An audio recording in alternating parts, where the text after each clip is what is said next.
A while ago, I got a job at a small hospital just out of town. I was excited as it was my first job I had been offered since my graduation.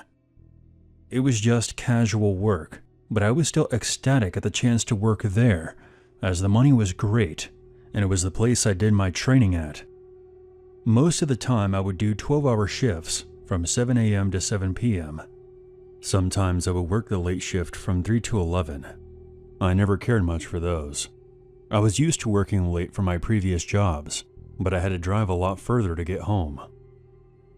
There was usually 4 nurses, 1 administrator, me, and the emergency doctor. That's it.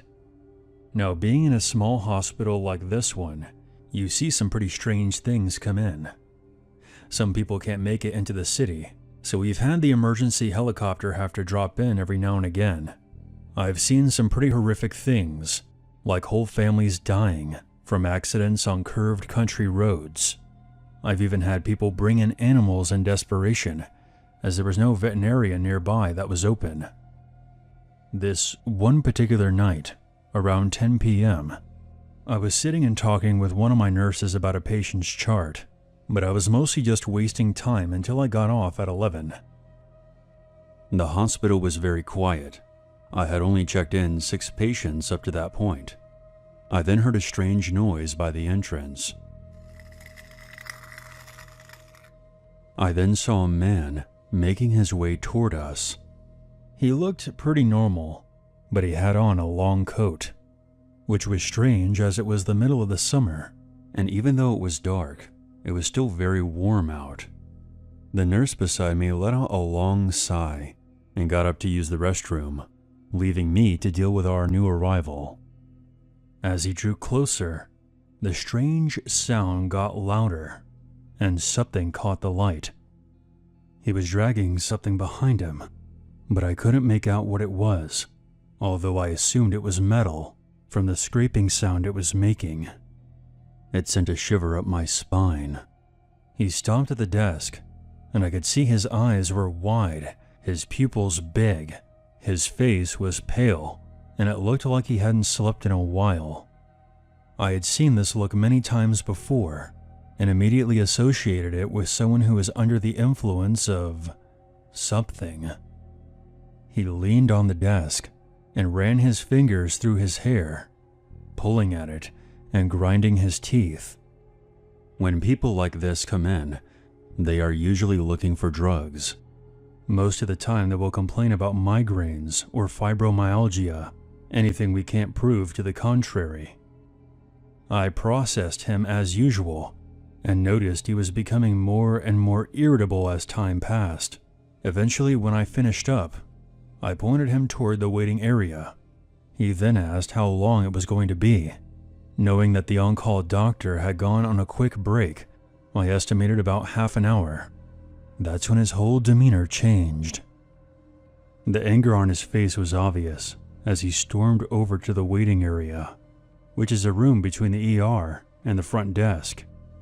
As he walked away, I caught a glimpse of what he was dragging behind him, and quickly came to the realization it was an axe. I panicked and almost called the code over the PA system, but I didn't want him to realize. I promptly called the police on my cell phone and ran down the hall to signal to the nurses we had an issue. The police would have to come from 2 towns over, which takes on average 20 minutes. Of course, as we were all pretty small girls, we didn't want to go near him. This man was tall and muscular. Even all of our forces combined, we wouldn't stand a chance. I calmly walked back to the front desk and paged the doctor, asking him to call me. I waited and waited, but I never got a response. I watched the man getting more agitated, and soon he began yelling and asking for help. I quickly hid from him. The other nurses and I devised a plan to lock him in the waiting area. The glass is reinforced and the doors are heavy, so it should have been able to hold him there until the police arrived. The plan went down without a hitch until the man realized what we had done. He started screaming and throwing chairs around the room. He then began using his axe on the door. We were all standing near the front desk and watching. I have never been so terrified in my life, and what made it even worse was the fact that he was making some headway on the door. It was around this time that the emergency doctor comes back from his break. He strolled through the front entrance, still sipping on a drink. When he saw all of us huddled by the front desk, he immediately took charge of the situation. After getting all the necessary information, he disappeared toward the back entrance, where the EMTs usually enter from.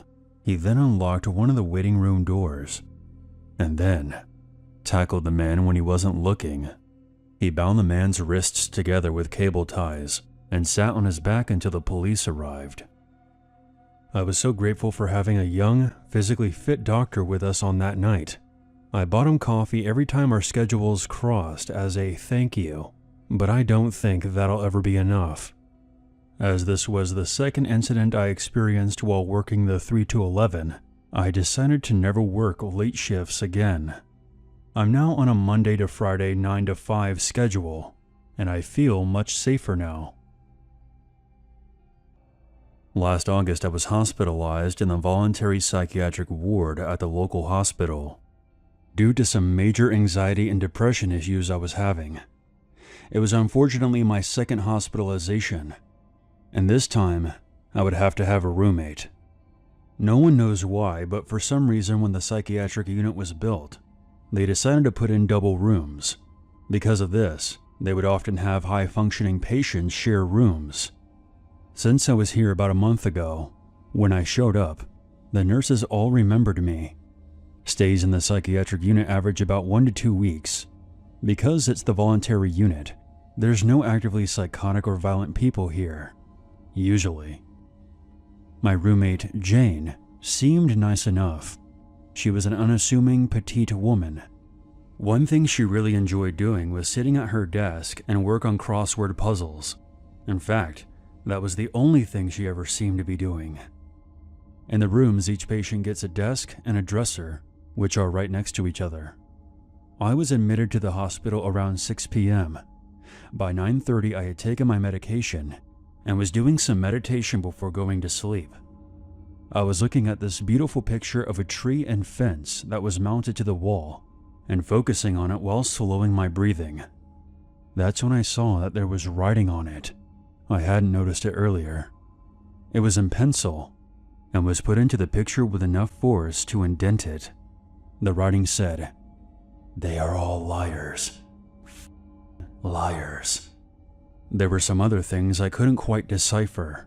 It creeped me out a bit, but I figure it had to have been the previous patient, so I went to the nurse's station to let them know. If you've ever been to a psychiatric ward, you'll know that most of the time, it's terribly boring. I spent most days walking around the unit. Some patients would actually count their laps. Apparently 30 laps equaled a mile. I also spent some time in the art room painting with a group. I began to notice that Jane never went to any of the groups. In fact, she never left the room.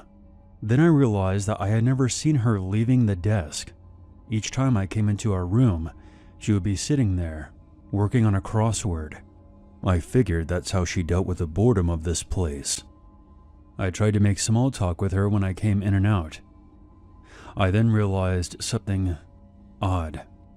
The crossword puzzle she was working on never changed. It was the same exact one, with no progress being made. I would compare it to that scene from The Shining, where Mrs. Torrance discovers that all Jack had been writing for his screenplay was, "All work and no play makes Jack a dull boy." It's quite a chilling way to discover that someone has gone off the deep end. The second night I came back in around 10:30 to go to sleep. She was still sitting at the desk, working on that same crossword puzzle with the lights on. I shrugged at it, because by this point she was no longer responding to me saying hello or asking if she was going to join the group. It was possible that she could have been having a reaction to some medication or just didn't feel like talking. So I turned off all my lights and pulled my privacy curtain closed. The medication I was on at the time basically knocked me out, so I was able to fall asleep pretty quickly. Around 2 a.m., I woke up to one of the medical assistants asking my roommate if she thought it was time to go to bed or turn off her light so that her roommate, referring to me, could sleep. She didn't really respond to the person and didn't turn off the light. I ended up just rolling back over and going to sleep. At some point, she had turned off the light and gone to bed, because I woke up sometime later in complete darkness. I was confused.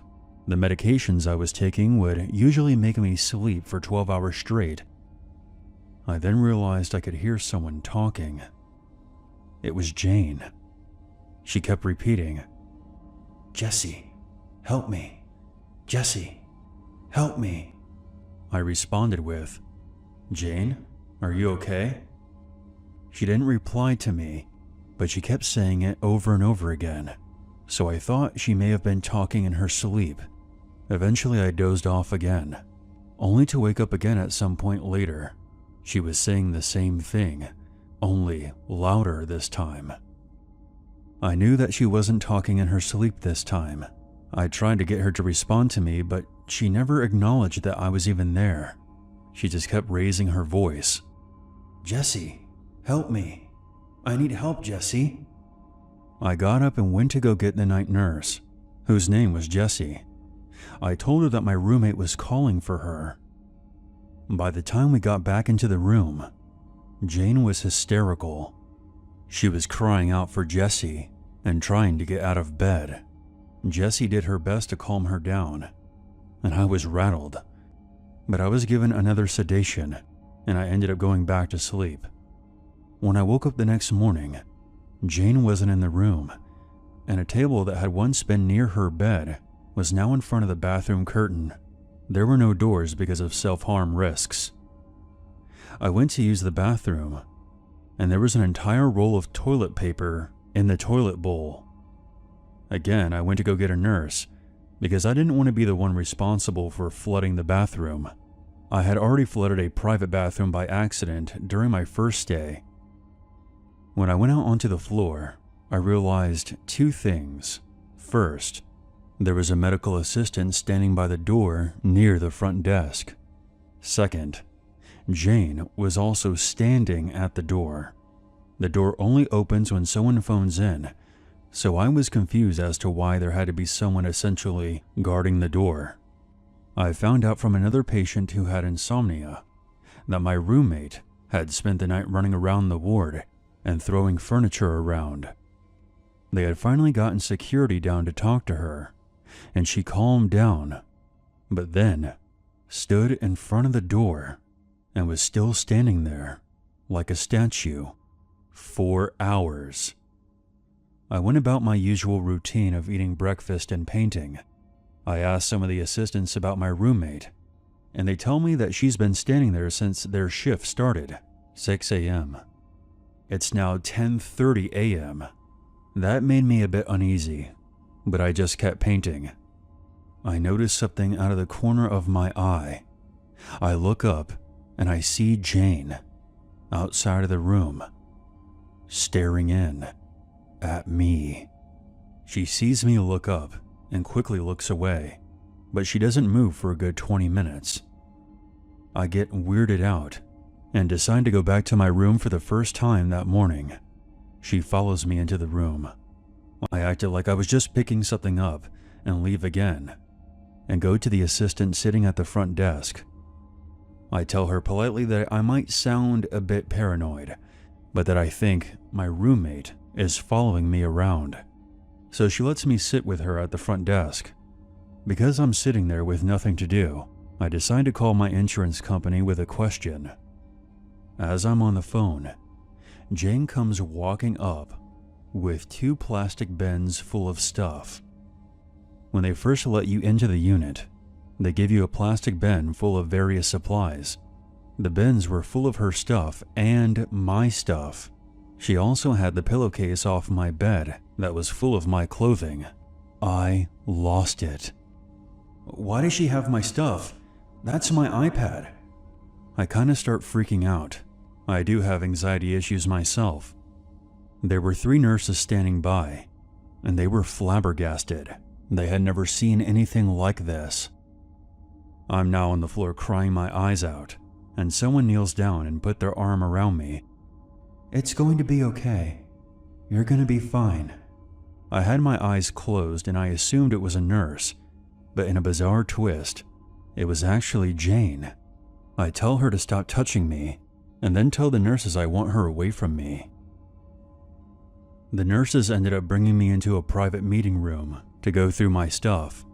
They then tell me that Jane is going to be transferred to the involuntary ward at some point during the day. Unfortunately, due to Jane's behavior, I can't return to my room until the transfer is complete. While this was all going on, Jane has now moved to the back door, which opens up into a stairwell that goes down to the garden outside. There's no way for her to open it, obviously, and she just stands there for hours. After a while, I just start ignoring her, though she stares at me whenever I'm in her line of vision. It was around 6 or 7 p.m. My husband had come to visit me, and we were playing cards with another patient who had just moved into our unit. We were sitting in the cafeteria, which was right next to where Jane was waiting, separated by a wall of windows. I believe that she had stood there on purpose so that she could keep an eye on me. As we were playing rummy, we see the psychiatrist come up with 2 security guards. She starts explaining to Jane that she has to go upstairs now. Jane gets agitated and refuses to move. A security guard goes to take her arm, and then she goes berserk, turning to one of the windows and starts banging on it, looking straight at me and screaming for me to come and help. They literally drag her kicking and screaming upstairs. I was a bit shaken up, but at least she was gone now. I end up with another roommate, also named Jane, but this new Jane was super sweet, and she was in the unit because she was detoxing from a medication. My attending psychiatrist assured me that my reaction was completely normal, and so I started to feel a lot better. The next day after lunch, it was time to visit the garden. I actually really enjoyed going outside. It's refreshing after spending so many hours cooped up in the ward. At the time, we were only allowed 30 minutes. I became anxious when I saw that Jane, my former roommate, was one of the people in the garden from the upstairs unit. So I asked one of the supervisors if I can sit near them during garden time. They say that's fine, and everything goes okay. Jane doesn't approach me at all. Now you might think that I'm being a bit dramatic, but Jane is one of those people who only appears to not be paying attention. However, it only appears that way. When we came back inside, since I didn't need an escort back to my unit, I made sure to break off from the group and get away from Jane as soon as possible. But then, Jane makes a beeline right for me, and she had to be restrained again. I didn't see her again after that. I think maybe the hospital staff realized that having her around me in any capacity was a bad idea. Something about me triggered her, and I don't like to think about what would have happened to me if she continued to be my roommate. This is a story that was told to me by my mother when I was old enough to understand what had almost happened to me. I was only a few weeks old at the time. In those days, when a mother had given birth and had taken their newborns home, midwives were sent from the hospital to check in on the baby and the mother once or twice a week. My dad was working, so he wasn't home, and my mother had put me to sleep and was going about her business in the house. 2 midwives had stopped by earlier that week, so she was confused when she heard a knock at the door. We lived in a very close-knit community where there was rarely any crime, but most people who lived there worked for most of the day, so it was basically deserted around this time. My mother was greeted by a male and a female who were both dressed in hospital uniforms with security badges, They politely asked if they could come in. They explained that they had been sent by the hospital. My mom let them in because they looked like professionals with the badges and uniforms. They even knew that she had a little girl and my mother's name. It was very convincing at the time, but that information was easy to access. The man said that he was going to take me upstairs to check on me, and the woman would look at my mom downstairs.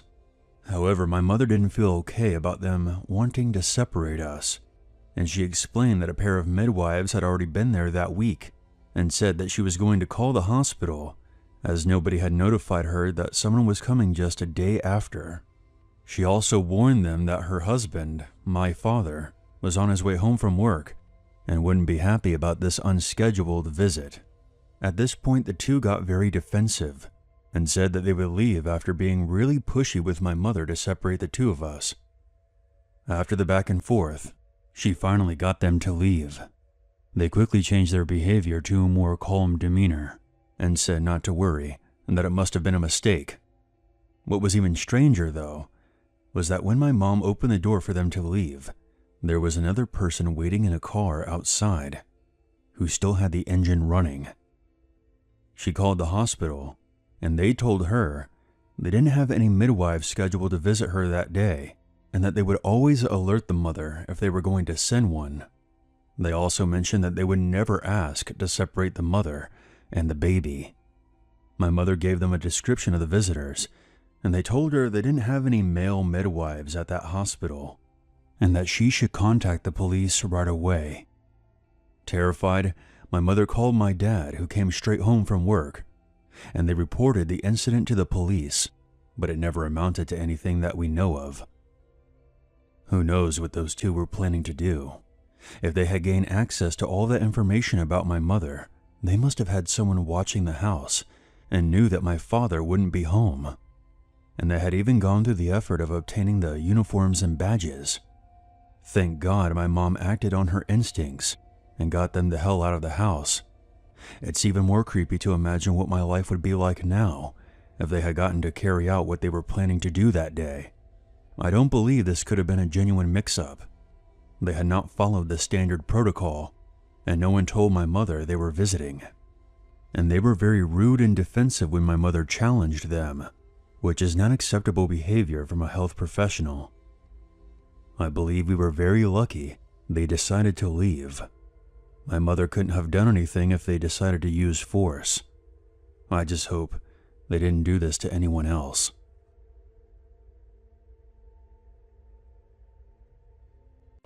In autumn of 1995, when I was 5 years old, my parents moved us from suburban Dublin to a small town in a neighbouring county.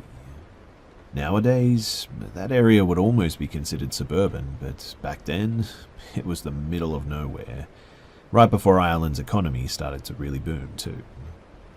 They bought a house that was about 2 kilometres from the village in a field surrounded on all sides by farmland, with a little cowshed directly touching the edge of our land.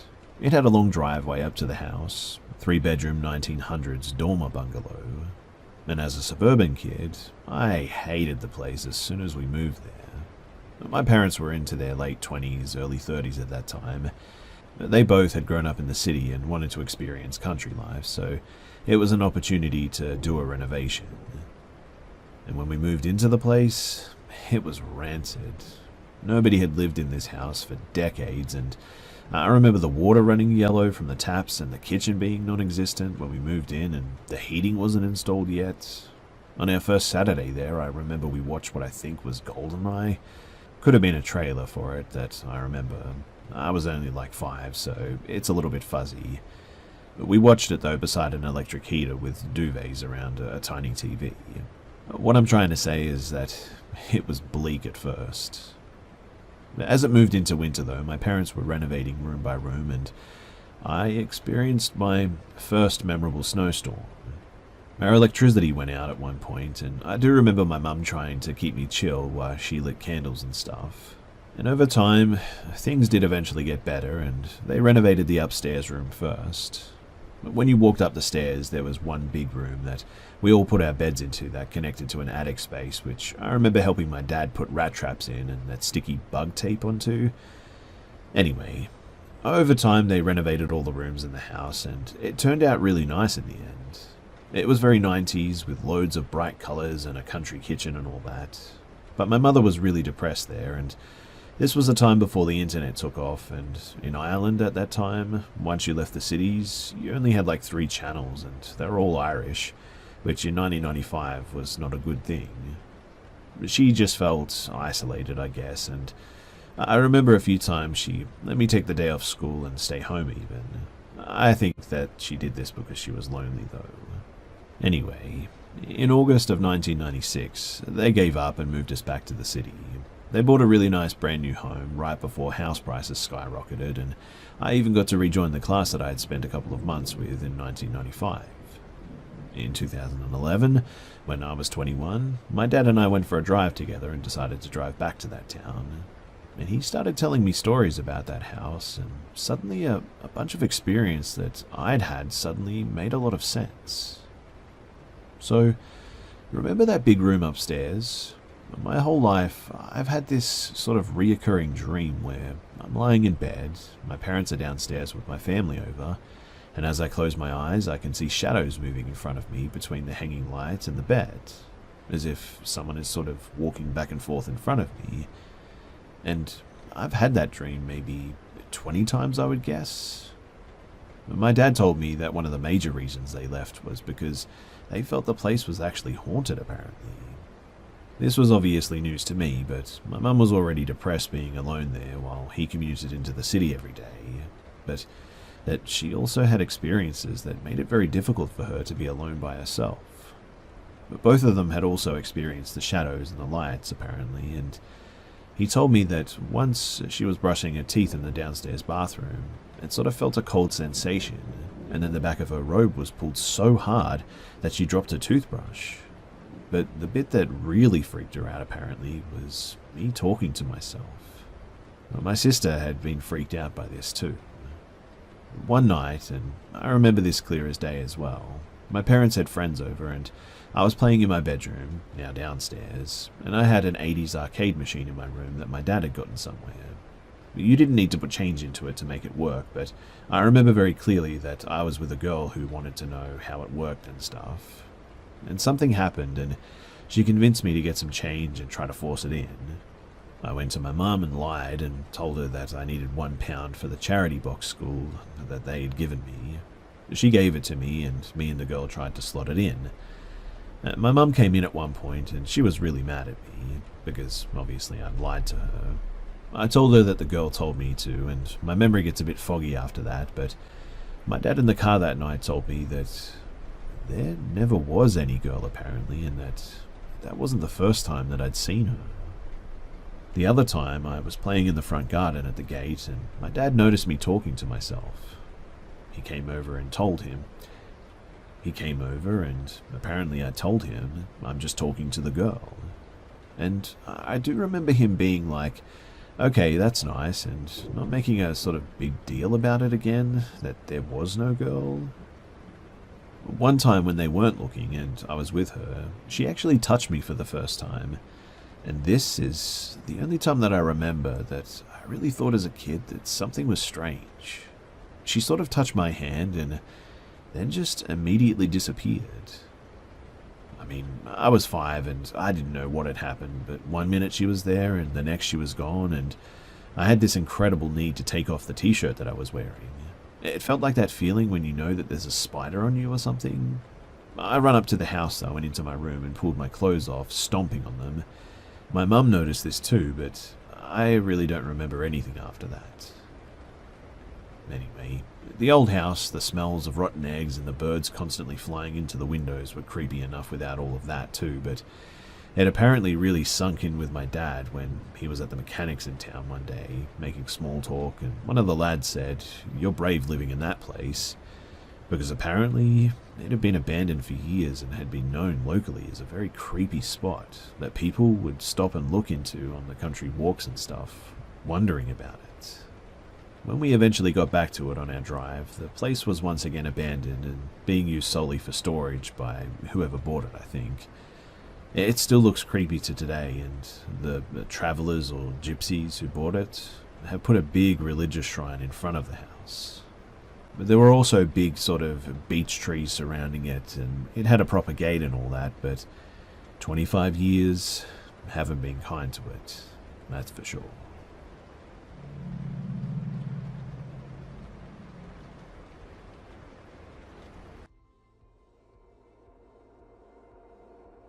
I'm a police officer who works in a major city in Australia. I'd rather not say which one. This whole experience started this past Monday, when I was working my station's front desk. Our command is in a pretty rough area, so even around lunchtime on a weekday, the place is packed. Most of the people in the lobby were there to report on bail, and that demographic tends to look how you would imagine. But there was one woman who stood out among the rest. It wasn't just her lack of face tattoos, it was because she appeared to be very nervous. When it got to her turn, the first thing she said was, "I might need to talk to a detective." That's usually a pretty good icebreaker in this profession, and my notebook was out right away.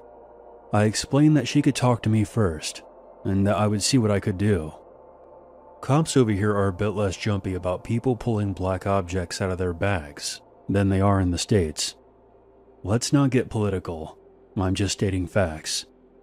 However, I was still surprised when the woman pulled out a VHS tape from her bag and slid it underneath the glass. It took a few minutes for me to get the full story out of her, because she seemed to go back and forth between being utterly horrified, then embarrassed, and kept apologizing for wasting police resources on what she said was probably nothing.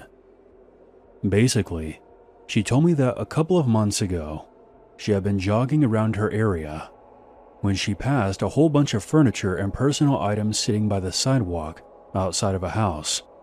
Judging by how much stuff there was, she assumed it was actually there waiting for a disposal company, and she decided to pick through it and saw a box with a VCR in it. She came back later in her car and took it home. She was going to check to see if it worked and try to flip it on eBay. It ended up sitting on her shelf for 2 months before she finally got around to testing it out. She bought a random tape from a thrift store, but when she tried to insert it, she discovered there was already a tape left inside. I thought it was stupid that she would run out and buy a tape without at least checking the VCR first. I took her into one of the interrogation rooms and had a staff member wheel in one of the TV carts. Some of our training videos for new recruits haven't been updated since the 1980s, and we still showed them on VHS. So we sat down and watched what was on the tape. It was labeled SEC Camera Club. It began with a woman tied to a chair inside of a room. The camera's POV walked around her before coming uncomfortably close to the woman's face. You could hear the camera operator panting heavily throughout the film. Soon, the tied-up woman began begging for her life. The woman who was sitting next to me in the interrogation room, whose name was Jennifer, asked if she could step out into the hall before the next part. I granted her request. What was depicted next still makes me feel sick just thinking about it. There's a chance it could have been fake, but by the way it was shot, and the terrified look on the tied-up woman's face, it seemed real to me in the moment. The cameraman pulled out a knife, and you can guess what happened next. The screams I heard on that tape still haunt me. I was shocked. I must have looked like an idiot because I had no idea what to tell her when I came back out into the hallway. In the end, I wheeled the TV into my sergeant's office, and he basically laughed in my face and said that this was all fake. He had been a cop for 13 years and had been to dozens of stabbings, and there was never that much blood. The cranky bastard then got pissed off at me that I had spent so much time watching a horror film when the lobby was still full of people. Even before the pandemic, the sergeant didn't like too many customers waiting around the station. I relayed what my sergeant told me to Jennifer. She was both relieved and embarrassed. I tried to give her the tape back, but she recoiled and told me to chuck it out for her. She didn't want it. I've been doing some independent research on what could have been on the tape. The only thing I can compare it to is a 1978 horror film called Faces of Death. It's a film that is presented as if it were an actual documentary, presenting the viewer with disturbing footage that depicts various ways of dying. The film is tame by today's standards, but was very shocking for its time because of the realistic nature of its presentation. Fair warning, if you love animals, do not look up that film. Now, to be clear, it wasn't a scene from Faces of Death, but I'm wondering if it's something from a similar production. Referring back to my notes from that day, the video was well lit, and the woman and the killer were wearing normal clothing. The walls of the room looked like corrugated iron, perhaps from a shed or maybe a barn. Has anyone ever heard of the SEC Camera Club? There were no serial numbers on the videotape, and my Google searches have failed to unearth any further information regarding this. I'm assuming it must have been from some underground bootlegging company that specialized in selling exploitation films. Or maybe it was a group of amateur filmmakers trying to make this look as real as possible. I'm just guessing here, and I know this is all very scant information to go off of. But if you know anything about this, please leave a comment below. I'm 19, and I live on a farm in a rural area with just my mom and older sister. There are no houses around us, just long stretches of fields and open land. Usually I go out back and do most of the work around the farm myself, while my mother handles the business side of things. My sister works in the city and has an office job. She usually gets home pretty late. One night I was outside fixing the porch light when my sister pulls into the driveway. Going by how late it was and the fact that she looked exhausted, I figured that she had had a tough day at work.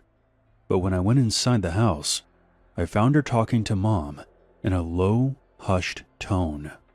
I asked what happened, and my sister explained to me that there was a car following her on her way back home. This car had apparently been following her all week. She said that they would usually tailgate her for a short while and then turn away, but this time, they were tailing her almost the entire way. She took a bunch of wrong turns to lose them, which is why she was so late that night. My mom advised her to inform the police, and I supported that. My sister is capable and all, but she's also too friendly sometimes, and has frequently found herself in situations with creepy individuals. All of her ex-boyfriends have turned out to be assholes or stalkers. She's just too trusting of people at times. Unfortunately, she forgot to copy down the license plate number of the car, so she just gave the police a description of it. It was a light blue sedan, one of the older models. They told her to call it in if she noticed the car again, and that was all that could be done for now. A couple of days went by, and nothing happened. The car had apparently stopped following her. However, a package was delivered to our front doorstep. It wasn't something from UPS or the Postal Service. It was a shoebox. I saw it first when I was heading out to do work on the farm. I opened it to find a video cassette. I popped it into our old VCR. It turns out it was surveillance footage of the front of our house. It started when my sister left for work and stops when she returned home. There was a cut in between, otherwise it would have been over 8 hours of footage. I showed my sister when she woke up. She claimed that this was filmed the day before she called the police about the tailgater, going by the weather and the clothing she had on in the video. Obviously, we were all freaked out. She and my mom stayed inside, while I went out to check out the spot where the video had been recorded from. The vantage point was pretty far away from my house. I could only make a guess that it was from somewhere by the edge of the front pasture, but there was no trace of a camera or tripod. Since it was raining the day this video was recorded, any markings in the dirt or footprints had been washed away. We contacted the police again, and they asked her to bring in the tape. They said they couldn't do anything because there was no direct threat, only an implied one, and we also couldn't prove that it had been recorded on our property. The person who sent in this tape was clearly doing it to taunt us. As of the writing of this story, another tape showed up on our doorstep yesterday, depicting the same thing.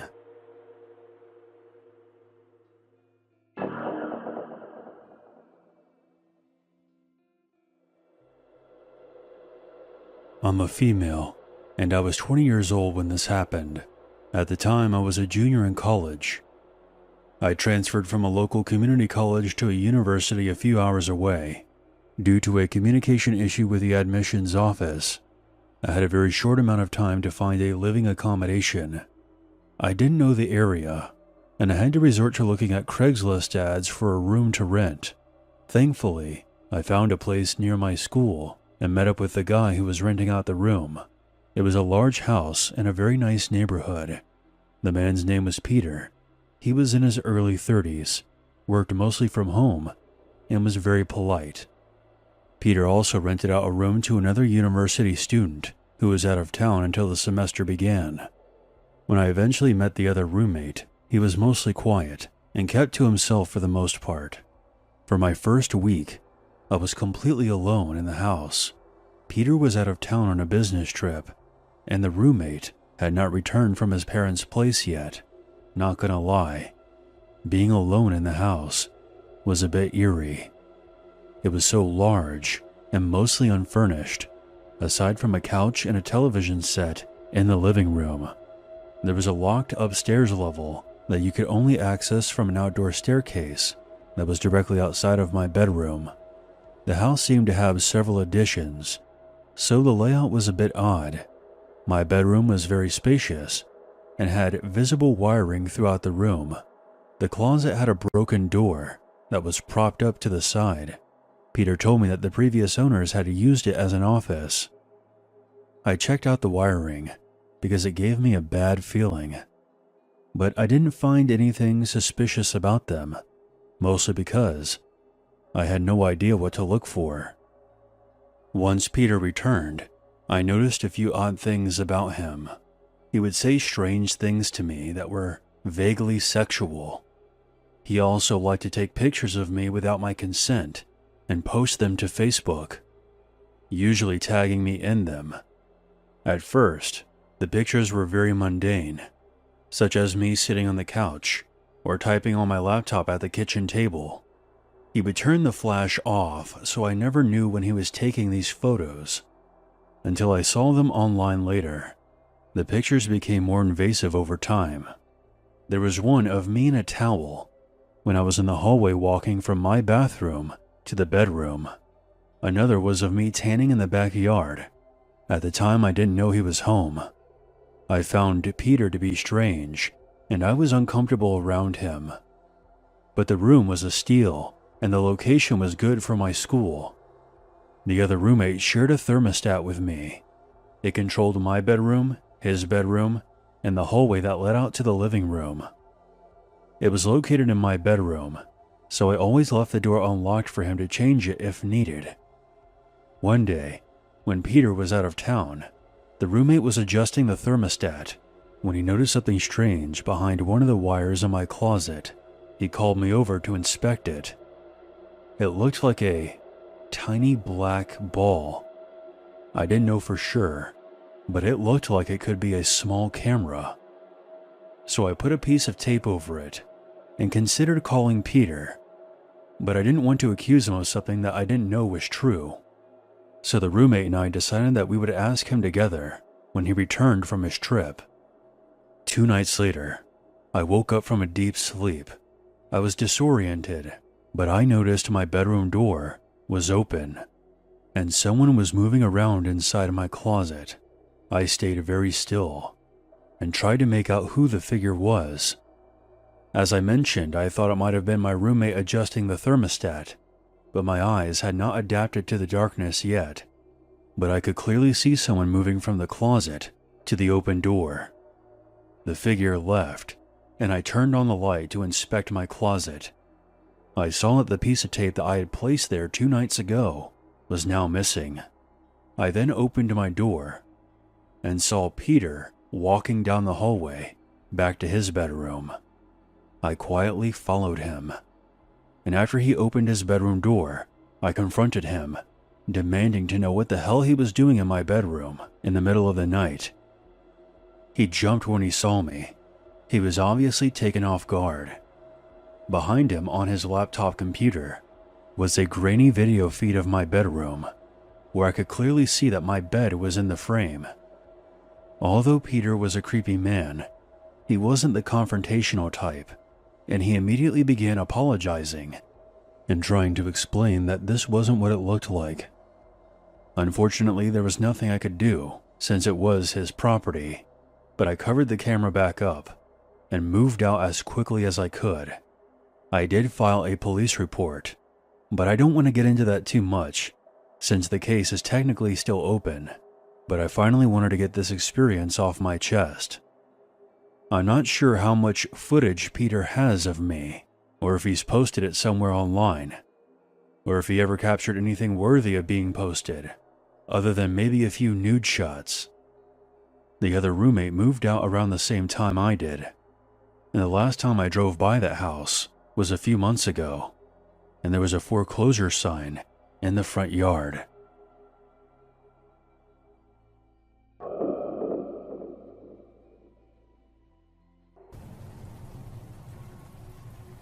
This happened just last summer. I live by myself in what I would describe as a typical apartment. I have 1 bedroom, a bathroom, kitchen, and living room pretty much. It's inside of a building in a fairly large apartment complex. So one night, I worked sort of late into the night at my job.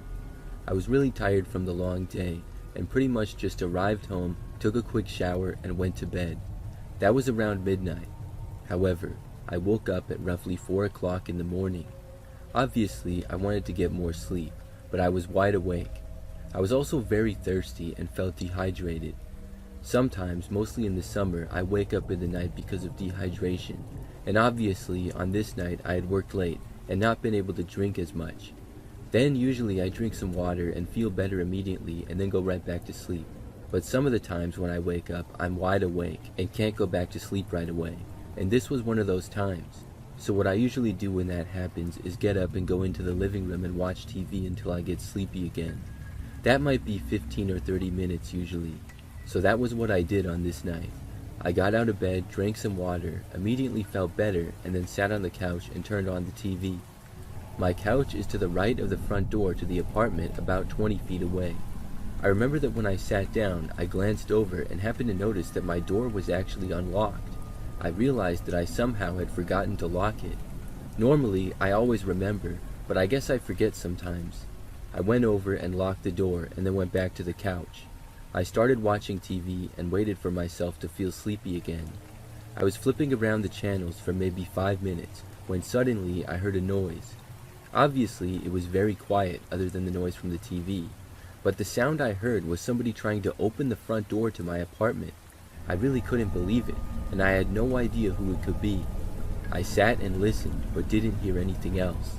Then, after a moment, I got up and I walked over to the door. I looked out of the peephole, but nobody was there. Then I opened up my apartment door and looked into the hallway. That's when I saw him. There was a man wearing a hooded sweatshirt walking away from me down the hallway. He was mostly looking down at the ground, and then he went to another door and tried opening it, but this one was also locked. I watched him go to another door and try that one as well. Apparently, he hadn't noticed me opening the door.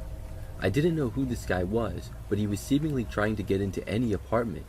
As he reached the end of the hallway, he suddenly looked behind him and then he saw me. When he did, I quickly closed the door. I was afraid that he would come back, but he didn't. Soon after, I went back to bed. I'm really glad that I woke up when I did that night and locked my door, or who knows what could have happened.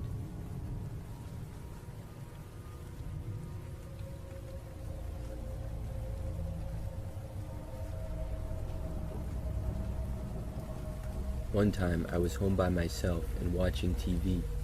I was very relaxed, sitting on the couch in the living room and just enjoying a movie. The volume was kind of loud on the TV, and I was having some popcorn. To that point, I had been home for several hours, and it was a good night. As the movie went on, I remember that there was a really quiet part. Just during that, I thought I heard the sound of something coming from the other room. It got my attention, and I was slightly concerned for a moment, until I realized it was probably just my cat. He was always moving around the house, so I didn't pay it much thought. Several minutes later, though, at another quiet spot in the movie, I heard the sound from the other room again. It just didn't really sound like my cat, but what else could it be? I looked around, and then I saw that my cat was sleeping on the living room floor in the same room as me. That made me realize that the sound I heard in the other room was not the cat. I got a bad feeling, wondering what it could be. I paused the movie and listened closely. When I did, though, I stopped hearing anything for about a minute or two. Then I heard something again. It sounded like somebody was quietly walking through the kitchen, farther away. I couldn't see that area of the house from where I was. I stayed where I was on the couch, wondering if I should call the police or what. For several minutes, though, I didn't hear anything more. So at that point, I was wondering if I had gone crazy or if a person was actually in my house. I hadn't heard anything in a while, so I decided to just go to my kitchen and look. When I walked over there, things were still quiet. Then, as I reached the end of the living room, I heard somebody walking again.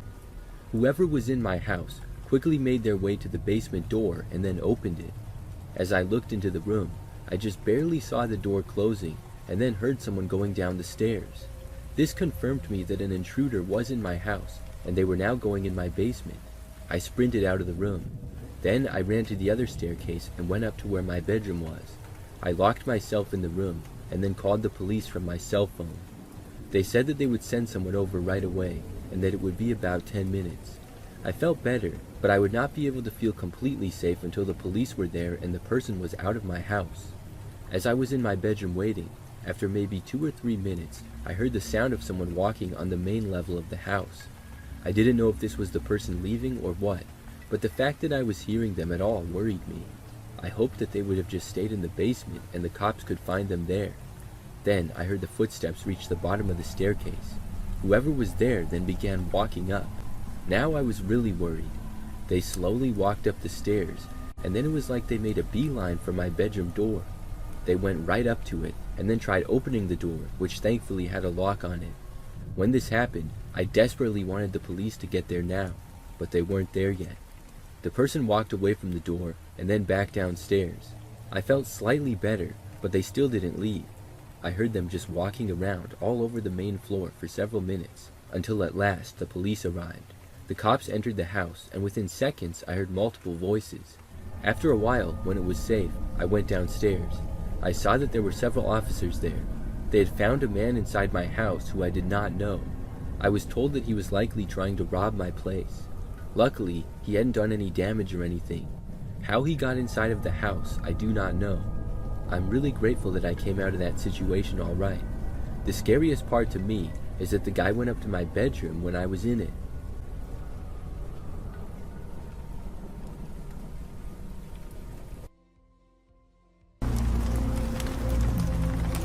My story isn't crazy long, but it's one of the wildest things that's ever happened to me.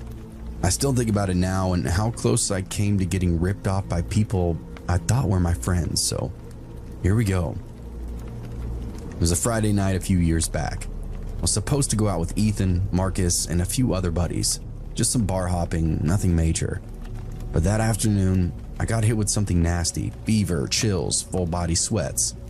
My stomach twisted itself into knots, and the thought of even standing up, let alone drinking, made me want to puke on the spot. I shot Ethan a text and told him I'm out for the night. He hit me back with a laughing emoji, called me soft. I told him to have a drink for me and crashed on my couch, with Netflix playing in the background. I must have dozed off because the next time I looked at my phone, it was well past midnight. My fever had eased up a little bit, but my body still felt wrung out. The TV flickered in the dark, some show playing I can't even remember putting on. I barely even had the energy to sit up, so I just let my eyes unfocus, sinking in and half out of sleep. And then I heard this metallic scrape. At first, I thought it was the TV, some weird sound effect, but when I turned the volume down, I heard it again. And this time, it was followed by whispering outside. My body went rigid, whispering. Low, hushed voices just outside my door. My mind quickly scrambled for some kind of explanation. Was it the neighbors or maybe drunk kids messing around? But then I heard that metallic scrape again, but it was longer this time, like something being dragged across my lock. My stomach quickly turned to ice. I slid off the couch, moving slowly and carefully. The TV cast just enough light to keep me from tripping as I crept towards the front room. I pressed my back against the wall near the window, took a deep breath, and then just barely peeked through the side of the curtain. Two men, dressed in dark clothes, both wearing ski masks. One was hunched over my front door, working at the lock with something thin and metallic, a lockpick. The other stood a few feet back, glancing around, shifting from foot to foot like he was really nervous. My throat locked up immediately. This ain't a prank. This is real. I stumbled back from the window and fumbled for my phone. My hands were slick with sweat as I unlocked it and dialed 911. The dispatcher answered, voice steady and professional. 911, what's your emergency? There's two guys outside my house. I swallowed hard. They're trying to break in. Can you confirm your address, sir? I gave it to her, whispering. My body felt electric, every nerve on edge. Where are they in the house? Front room. I can see them through the window. I don't think they know I'm home. Stay quiet. Officers are en route. I peered back through the curtain, breathing barely. The guy at the door continued to jiggle the knob, muttering something. I could just make out his voice now, rough and impatient. But at the same time, it was familiar. A sick feeling crawled up my spine. I knew that voice. I told the dispatcher, barely even believing my own words. I think I know one of them. There was a pause on the other end. You recognize him? I mean, I can't see his face, but his voice? My mouth went dry. Yeah, I do. Were you supposed to be out tonight, sir? That question hit me like a slap. I blinked, my brain working slower than it probably should have been. Yeah, I whispered. I was supposed to be out tonight. The dispatcher's tone then sharpened. It's not uncommon for burglars to plan jobs based on when they know somebody won't be home. You may have been targeted by somebody you know. A cold weight then settled in my gut. I stared at the guy at the door, his build, his movements, the way he was shifting when he got frustrated. Every part of him was screaming something I didn't want to believe. Ethan. That realization made my skin crawl. My friend? A guy I was supposed to be out drinking with. He thought I wasn't home. He thought my house was empty. The dispatcher kept talking, telling me to stay on the line, but I wasn't listening. I hung up and called Ethan. Outside, I saw his phone light up in his pocket. He froze. The other guy just looked at him, confused. Ethan hesitated and stared at his phone for a second. Then, instead of answering, he sent it to voicemail. My stomach twisted and I called again. This time he didn't even check, just let it ring. I swallowed down the fear and that rage bubbling up underneath my skin. I typed out a text with shaking fingers. I'm home and I can see you. Ethan checked his phone and stared at the screen, and then bolted. I watched him and the other guy sprint down the street, their dark figures vanishing into the night. But they didn't make it far.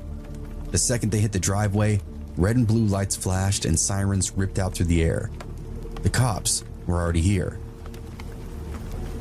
The moment the sirens hit, Ethan and his accomplice skidded to a stop, and for a split second, they looked at one another, then bolted in opposite directions.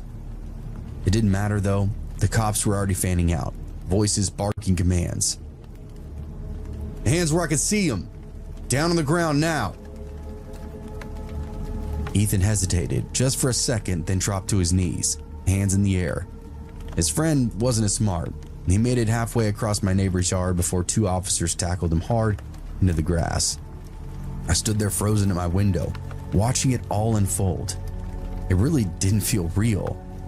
The same guy I shared drinks with, laughs with, confided in, was now cuffed, face down on the pavement. A few moments later, the officers knocked on my door. I let him in, and my legs were still feeling like they weren't attached to my body. I gave my statement and recounted everything that I saw. The whole time, my voice was distant, like I was telling somebody else's story. It turns out Ethan and his buddy weren't first-timers. They were tied to a string of break-ins across the town. Small stuff mostly, electronics, cash, anything that could flip quick. He'd been robbing houses for months and months now, including mine apparently. The reality of it all didn't hit me until after the cops left and my house was quiet again. I locked the door, double-checked the windows, and then sat in the dark staring at my phone. I don't really know what I was waiting for. A follow-up for the police or my friends, really anything, but nobody reached out. I sat up for most of the night totally perplexed, half paranoid. It was a really weird feeling. I ended up just taking more cold and flu medicine and forced myself to pass back out. Over the next few weeks, I distanced myself from some of the more sketchy friends I'd made over the years and got all the info I could on Ethan. He went away for a few months, maybe a year, but he's out and about again. He even tried apologizing to me, but I still don't talk to him. Folks like that definitely aren't worth the trouble.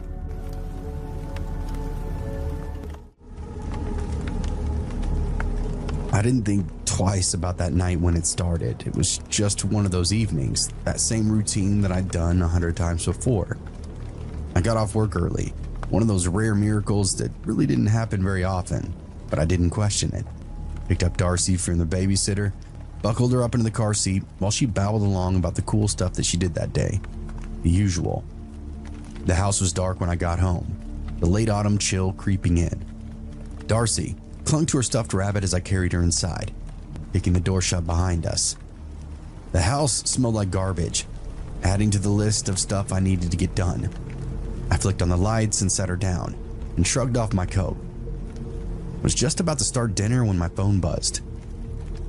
Hey, I'm gonna be late at least another hour. Of course.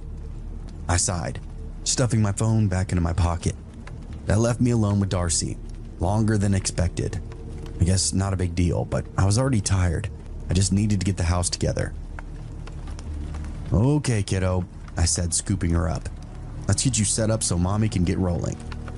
I plopped her in front of the living room with a sippy cup and her toys, turning on something animated to keep her occupied. She giggled, completely unaware that my energy was running on fumes. The kitchen was cold, even with the oven on. I moved throughout the motions, chopping vegetables and setting water to boil, that kind of mindless task that you do on autopilot. My phone buzzed again, another text from Tyler. As I typed out a reply, I heard something from the living room, this soft thump. I thought for a second, maybe I dropped a package of pork chops on the floor. No, they were still on the counter. Okay, well, maybe Darcy knocked something over, one of her toys. But then a few seconds later, I heard something else, something closer to a jingle. I turned my head, frowning. All right, something's off. I stood there for a moment, knife still in hand, trying to listen past the sound of boiling water. The house went back to quiet again. No thumps, no jingling. Maybe I imagined it. I shook my head and went back to chopping. Pulse just a little quicker now. Tyler texted me again. I'm sorry, I'm ready to be home. What's for dinner? I started typing back when another sound reached me. Not a thump this time, this kind of whoosh, like air moving where it shouldn't be. I turned my head towards the living room. A breeze? I could feel it now, drifting into the kitchen, sending a cold draft across the back of my neck.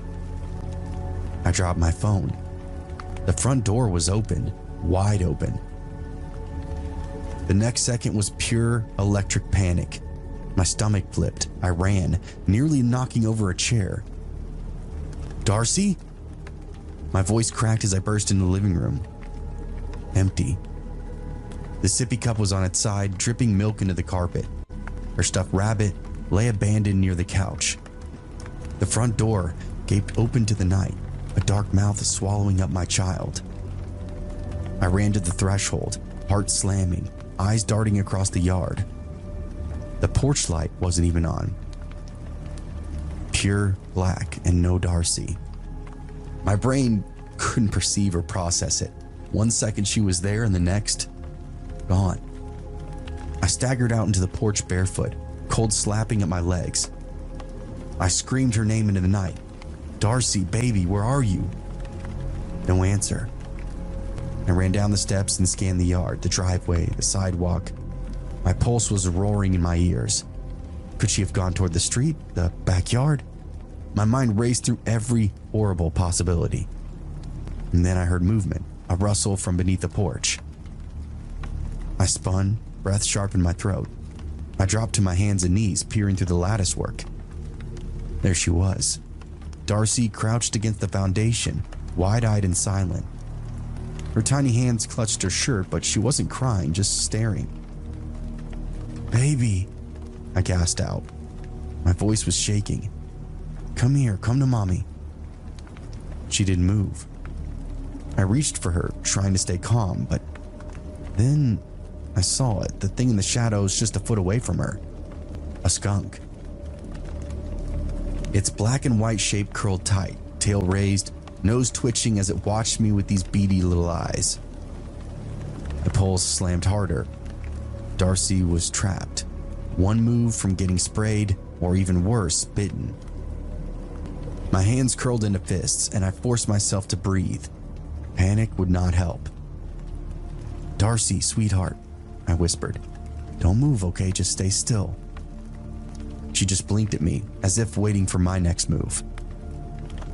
I twisted around, hearing footsteps, chest seizing up. It was Tyler jogging up the driveway, confusion written all over his face. "Jesus, what the hell's going on?" he panted out, and somehow I didn't hear him pull up to the house. I pointed under the porch. "It's Darcy. She's stuck and there's a..." The skunk shifted, and my breath caught. "Don't startle it," I hissed to him. Tyler crouched beside me, peering into the darkness. Shit. Slowly, he straightened up and reached into his coat pocket, pulled out his keys. I didn't know what he was doing until he aimed, pressed the button, and set off the car alarm. That blaring sound shattered the quiet. The skunk flinched, and its tails flicked up and then gone. A streak of black and white shooting out from underneath the porch, vanishing into the bushes. Darcy then let out this startled little yelp, and that's all I needed. I lunged forward and grabbed her and yanked her in my arms, stumbling backwards into the grass. She clung to me, her tiny body trembling. I pressed my lips to her hair, whispering, "You scared me so bad, baby." My whole body felt like it had been hollowed out, shaking with the leftover adrenaline. Tyler bent down and checked her face and her arms. "She okay?" I nodded. "I think so." Then that smell hit me, something burning. Tyler's eyes went wide. "Dinner." I turned and stared through the open door, smoke curling from the kitchen. The pot on the stove, whatever I was cooking, was now in flames. We ran inside. Tyler grabbed the fire extinguisher from under the sink while I yanked that smoking pot off the burner. My hands were shaking so hard that I almost dropped it. Flames hissed and died as Tyler let out a blast of white foam, coating the stove, the counter, and half the floor. Smoke curled toward the ceiling. That smell of burned food filling up the house. For a second, nobody spoke. We just stood there panting, Darcy still clinging to my hip. And Tyler let out this short, breathless laugh. "Whew. Hell of a night." I wanted to laugh too, but it didn't come. My body was still buzzing from the panic of losing Darcy, from that skunk, from nearly setting our house on fire. I turned and pressed my forehead to Darcy's soft curls, inhaling her scent, that baby shampoo and sweat. "We need to check her," I murmured. "Make sure she didn't get bitten." Tyler nodded and reached out to brush a hand over her back. No scratches, no blood. We still stripped her down and tossed her into the bath, just to be safe. She was sleepy now, the whole ordeal already fading in her little mind. By the time we got her dried off and into pajamas, she was nodding off in my arms. I sat with her in the rocking chair, staring out the window into the dark yard, my pulse finally slowing down. Tyler walked up behind me, resting a hand on my shoulder. "He's okay now." I nodded, but deep down I knew. Those 30 minutes were the longest, most terrifying in my entire life. And thank God Tyler just happened to get home a little earlier than expected. I never left that door unlocked again, I'll tell you that.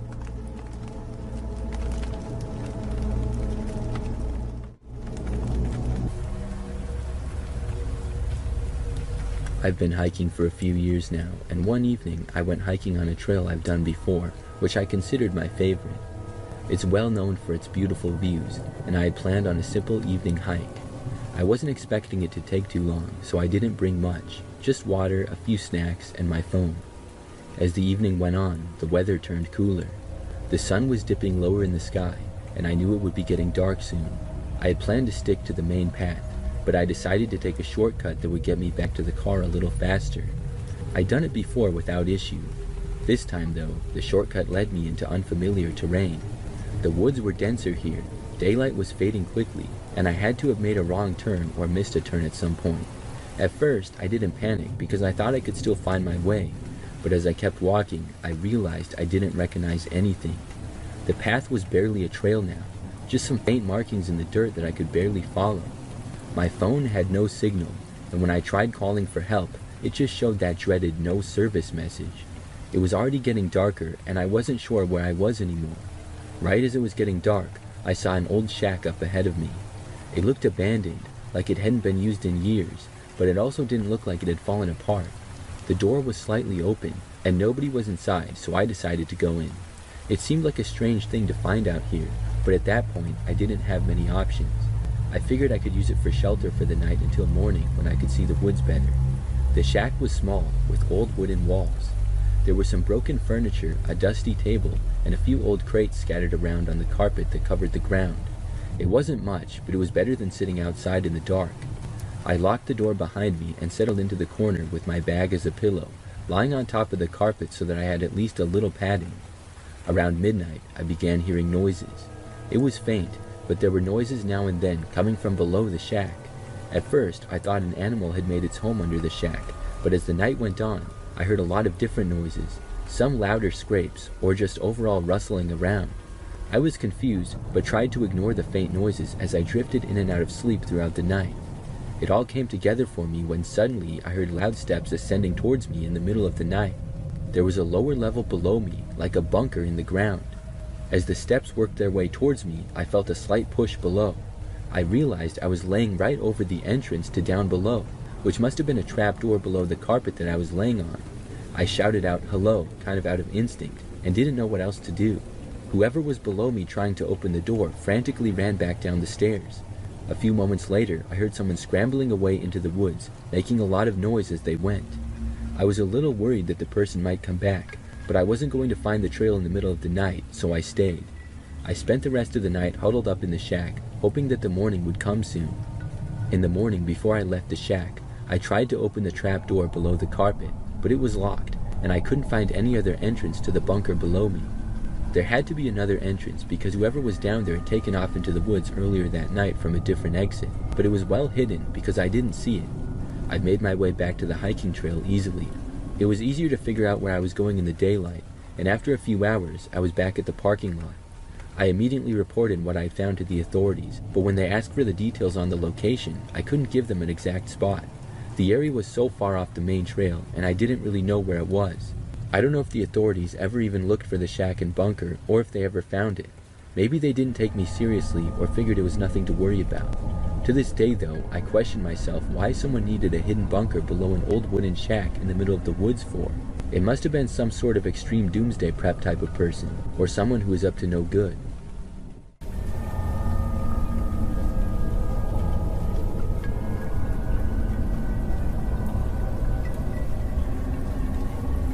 One of my last years at church camp when I was a teenager, I got a good scare and learned a good life lesson. I was 14, and my friend Tyler and I had snuck out of our cabin after lights out time.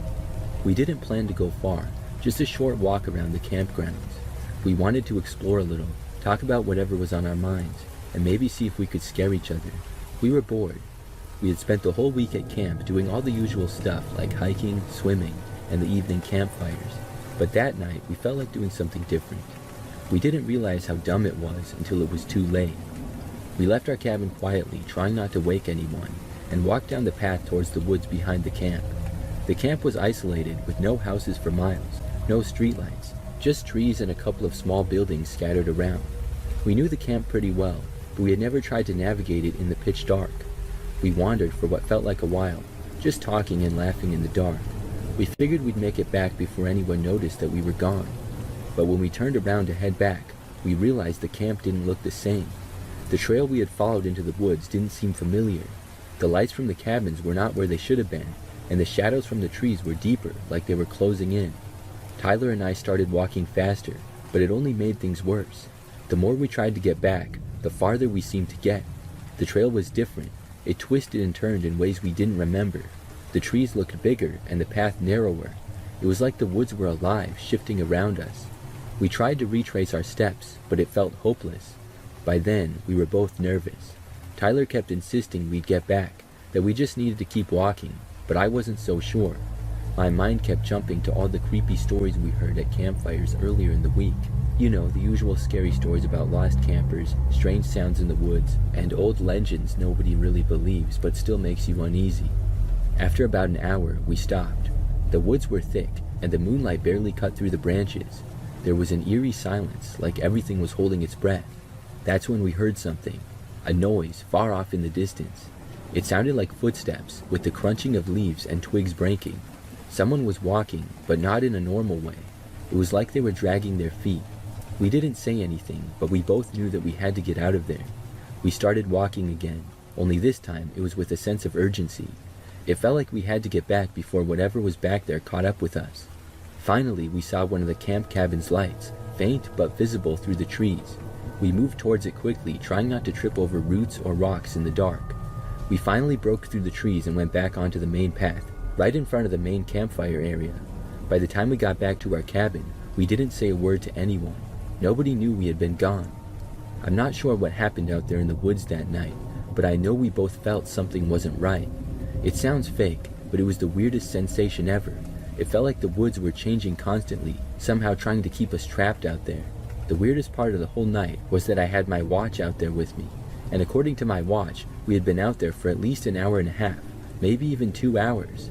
I wasn't sure the exact time we had left, but I know it was for sure over an hour.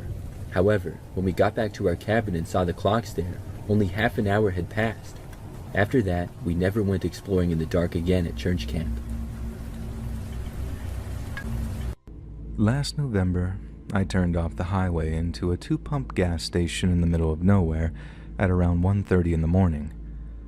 I guess I was kinda zonked from how tired I was because as I drove my car up to the pump, everything seemed as normal as could be. My eyes were locked on the pump display as I filled my car up, trying my best to not go a penny over $30, so it was only when I walked over to the kiosk to pay that I noticed something was off. The first thing that got my attention was how there was no one manning this kiosk. At first, I just waited, thinking the employee was just taking a quick bathroom break or something of that nature.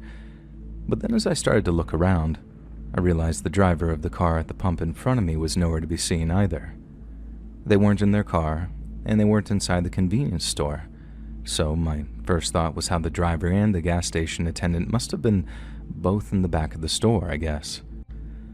I got this momentary chill, thinking I might have interrupted a robbery or something, and I was suddenly very hesitant to knock on the glass or call for service. I remember turning to check out the car parked in front of me and thinking, if it's a Honda, then I'm getting out of here. But it looked to me like it was a 2011 3 Series. Now, if you don't know cars, Hondas are easy to steal. BMWs, on the other hand, not so much. And while that didn't completely preclude the possibility that there was a robbery in progress, it reassured me enough that I started knocking on the glass and asking if there was anyone there. I knocked once, and then twice, and then after the third time, I knocked on the glass in as many minutes, and it hit me that something highly unusual was clearly going on. My first thought was to try the door to the convenience store. I'm pretty sure it was supposed to be locked, but when I pushed, the door swung right open for me. I walked up to the counter, calling out, "Hello?" the whole time. And then, thinking there might have been some kind of medical emergency, I jumped the counter and took a look around the back of the store. There was a bathroom and a storage room and a small office, but all three were unlocked and empty. Then, and only then, did I realize that the entire gas station was completely deserted. I checked around the back just to be sure, but I figured that there'd be no one there.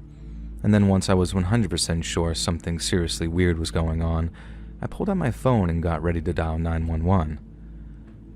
I wasn't still 100% sure what to do, so I called out hello again, but much louder. And when that got no response, I called the cops. I could tell that, at first anyway, that the dispatcher thought that I was just some jerk customer who was angry my gas station attendant wasn't there when I needed them. But once I properly explained that there was literally no one to be found anywhere on the premises or elsewhere, she started to take my call a little more seriously. She asked where I was, and when I told her, she asked if it looked like there had been a robbery. I remember asking, how the hell would I know? But she explained that if there had been a robbery recently, an employee might still be hiding somewhere. And I felt this sort of twinge of frustration because, like I said, I'd looked probably everywhere except the dumpster around the side of the gas station. And as I'm walking back from checking out the highway for signs of life, I just so happened to be passing it as the thought to open it popped into my head. I wanted to be able to say to the dispatcher, "There, I even checked the station's dumpster. There's definitely nobody here, ma'am." But when I opened the dumpster, there they were. I only caught a glimpse of what was inside before I dropped the lid of that dumpster and backed off like the thing was radioactive. But a glimpse was enough for me. There were two bodies in there, all bent out of shape with dark stains all over their clothes, and one of them was almost certainly wearing a gas station uniform. I remember saying something like, "Oh, Jesus, oh my God," pacing away from the dumpster in a state of total shock, with the dispatcher in my ear. Sir, tell me what's going on, sir." And I told her, "They're in the dumpster. Jesus fucking Christ, they're in the goddamn dumpster." The cops arrived in about 10 to 15 minutes, and by then I'd run off near to the highway to puke up all the contents of my stomach. And I'd remembered that thing about preserving the integrity of crime scenes, so in a wild panic, I'd actually puked as I was running, then had to hold puke in my mouth for a few seconds before I puked even more out near the highway. And after that, I just walked back and forth hitting my vape until I saw a cop car heading towards me down the highway, and then after talking to one of the officers for a few minutes, he told me I was free to leave.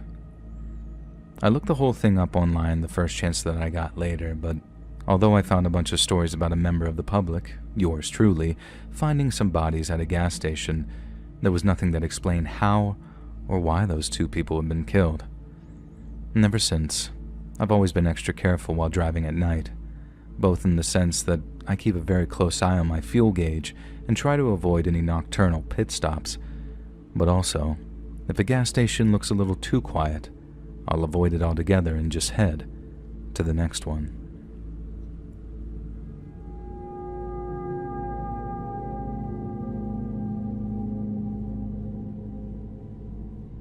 I used to work nights at a gas station called North Star Mart out near a place called Foster in rural Virginia.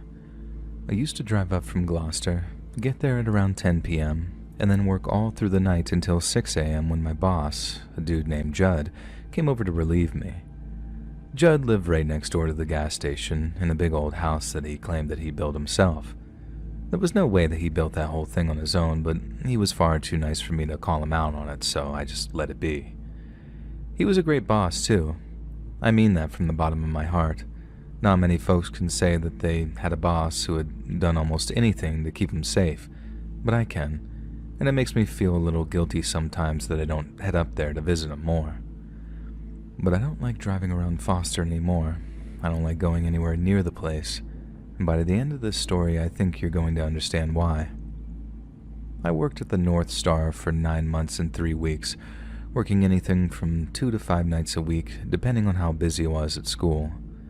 Not a single customer in all the time I worked there ever gave me a single ounce of trouble. It was one of the best jobs I ever had in that respect. It was always a little busier on weekends, but during weeknights, I'd sometimes serve only 2 or 3 customers a night and spend the rest of my time watching movies on my iPod, back when that was like a revolutionary thing to do. Judd was really chill like that. He didn't give me a bunch of cleaning tasks, and he didn't give me any busy work at all, actually. And he only ever had one rule. If anyone ever showed up late at night, acting weird in any way, I was to call him right away. It didn't matter if the call woke him and his wife up from the sweetest dreams they'd ever had. If anyone was acting sketch, Judd wanted to know about it. I figured that was fair enough. The gas station was Judd's whole life. It was his retirement plan, so if it went up in flames, well, you see where I'm going with this. So even though it felt slightly emasculating, as in I felt like I could take care of the station myself, I agreed to give Judd a call every time there was any disturbances. When he first told me about his little golden rule, I'd be lying if I said that it didn't make me a little nervous, I guess. It suggested that there were a lot of weird people who came by the gas station at night, but that couldn't have been further from the truth.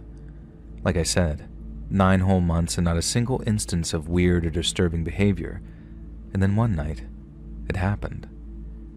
I was in the back office one night, splitting my attention between security monitors and a copy of The Dark Knight Rises, when I suddenly saw a lone figure approaching the gas station. We had 3 cameras, one facing the pumps, one facing the approach to the store, and a third which allowed me to watch the inside of the store from the back office. I can see the guy walking towards the store, past the pumps, and then into the view of the second camera. But then instead of walking into the store like literally everybody else, he stops dead outside the door. He's right in the view of the second camera, so I'm looking at this guy fairly close up, and he looked like a perfectly regular rural Virginian dad type. He looked like he had work boots on, some faded jeans, and a baseball cap with some kind of hunting or fishing logo on it. Literally the most unremarkable looking guy that could ever walk through our door. But his behavior most definitely got my attention. I guess it's not entirely true that nothing weird ever happened, because there was one previous occasion where I called Judd in the middle of the night. Some crazy lady was screaming like a demon out near the pumps. It was a Saturday, and had to be maybe 4 to 4:30 in the morning, but just like Judd said, I gave him a call at his house. I told him about the lady and how her screaming was freaking me out. He asked for a description, I gave him one, and then he tells me, "Oh, that's just Rhonda liquored up on payday. She'll head home once she's tired herself out." And then you know what? She did. She eventually stopped screaming and then just kind of walked off, like she was done with that night's performance. Anyway, the guy in the sporting goods cap stopped dead and just stood there in front of the camera, not moving a muscle. Not nearly as freaky as screaming like a banshee, but still weird nonetheless. I figured he was, I don't know, taking a moment to think or something. But then, as I'm watching him, his head starts slowly moving, turning his neck until he's staring into the camera lens.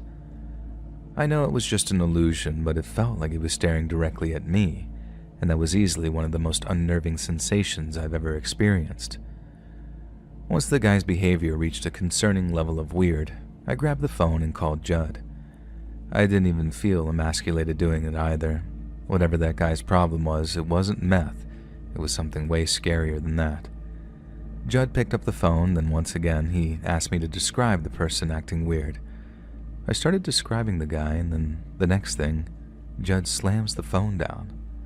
I look back at the screen and the guy's disappeared from view, but he's not in the store either, so I'm thinking, where the hell's he gone?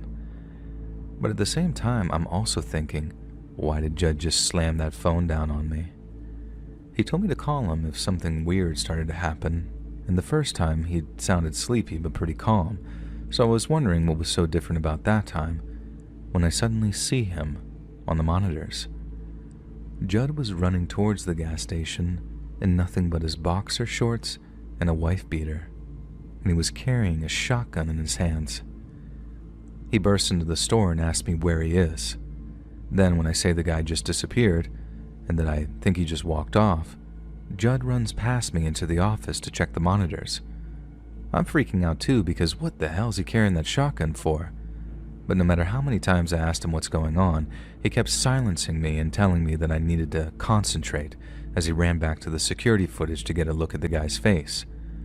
I watched him, rewinding the footage until he finally found what he was looking for, and when he did, I watched Judd turn completely pale. Whoever it was, Judd was terrified of him. So terrified that he felt the need to come running over with a shotgun to protect me, and then that scared the hell out of me too. Judd sent me home that night after calling the cops, and the next day, he called to say that he'd understand if I didn't want to come back to work. I asked just one time if he could tell me who the man was, and Judd paused and then repeated the part about understanding if I didn't want to come back. I thanked him for the job, wished him luck, and then just hung up. Like I said earlier, I still feel guilty about not going up to see him more. He was a great guy and a great boss, but without knowing who that guy was, without knowing why Judd was so scared of him, I couldn't put myself in the position of working for him anymore. I didn't want to die for some stupid gas station job, no matter how cool my boss was. And if there was a guy out there who scared the hell out of one of the toughest sons of bitches I'd ever known, then what chance in hell did I have?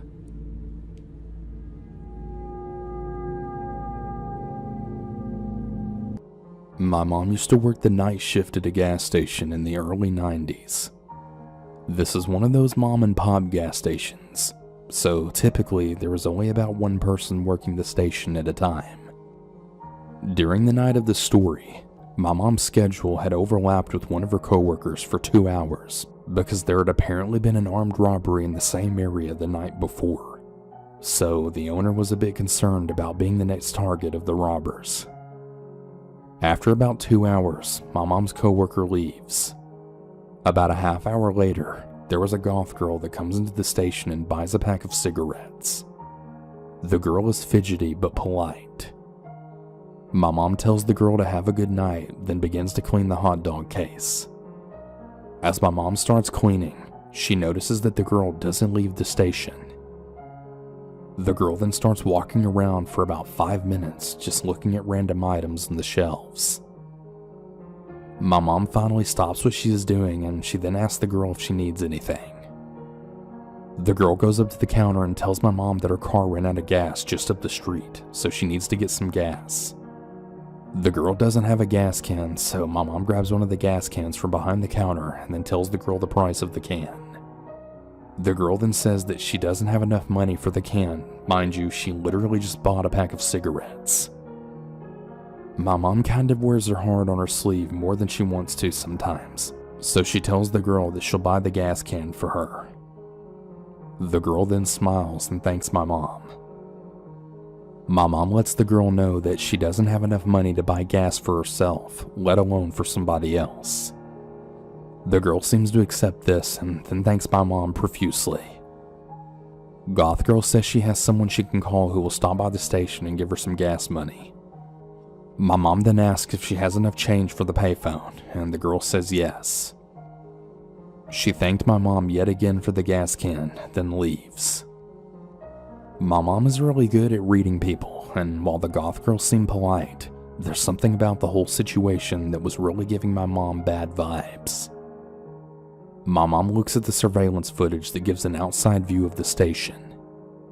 Instead of walking to the payphone, which is just left of the front door, the girl starts walking to a van that's parked really close to the station's exit.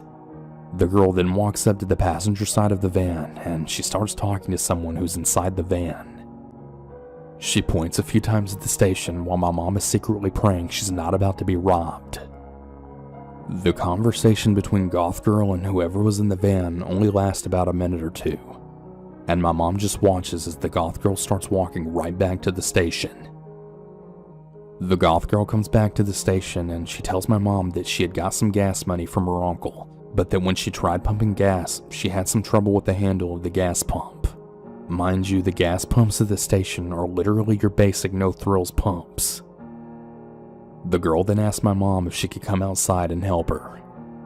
My mom pretends to be calm, but she then starts to panic on the inside. She then tells the girl that she can't leave the station, so she asks the girl to try another pump. The girl says she tried them all, but she just can't figure out how they work. She asks again if my mom would come outside and just show her how one of the station's pumps work. My mom apologizes, and she then explains that she's not able to leave the station unattended, or she'll be fired. She tells the girl that there's a gas station just a block up the street, and that they always have multiple employees on staff, so she should be able to get someone to help her over there. The girl starts to whine, and she starts to let out this really eerie sort of snarl. She then gives the fakest big smile she can muster and tells my mom that she'll only be gone for a minute, and that she really needs my mom's help. Now, when she said that she really needed her help, her teeth were clenched and she started stomping up and down like a pouting toddler.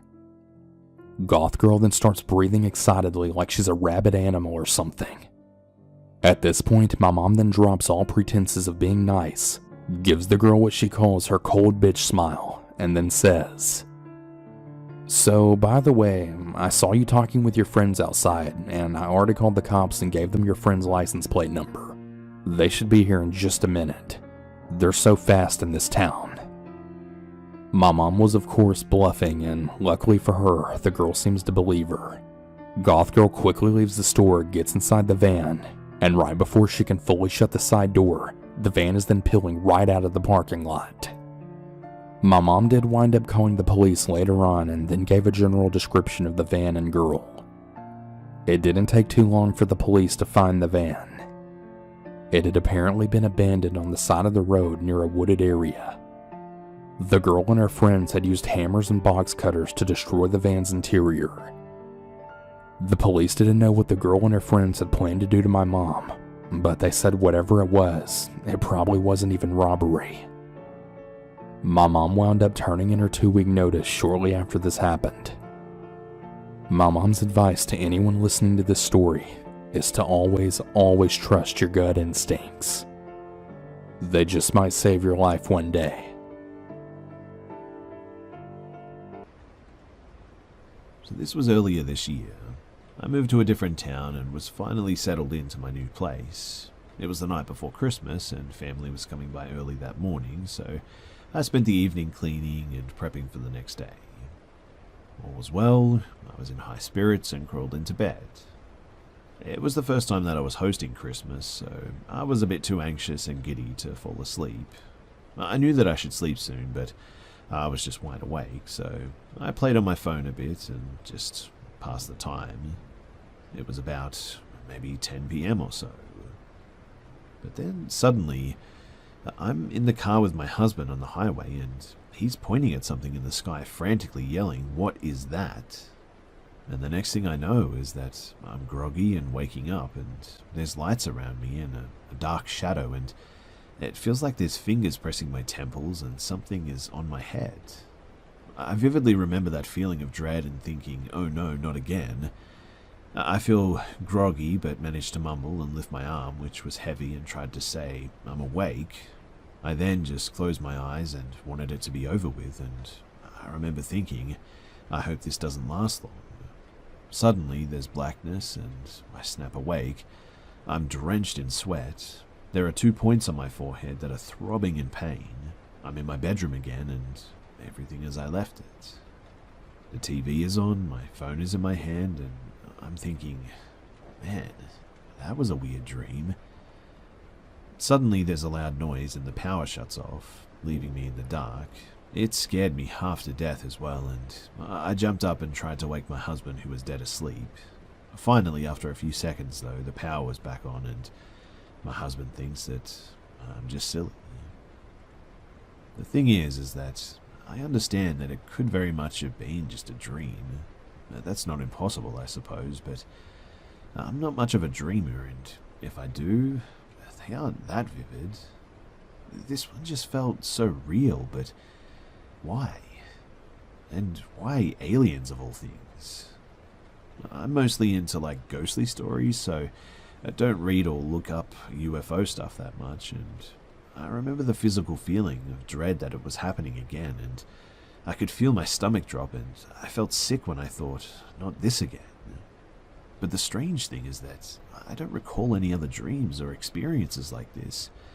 It's just so random. It was Christmas too, so I definitely wasn't thinking about aliens or anything. Anyway, I don't know what to think of any of this. I guess I'm just sharing it to get it off my chest and reaching out, I suppose. So, if you have any idea about what any of this could be, then please do let me know.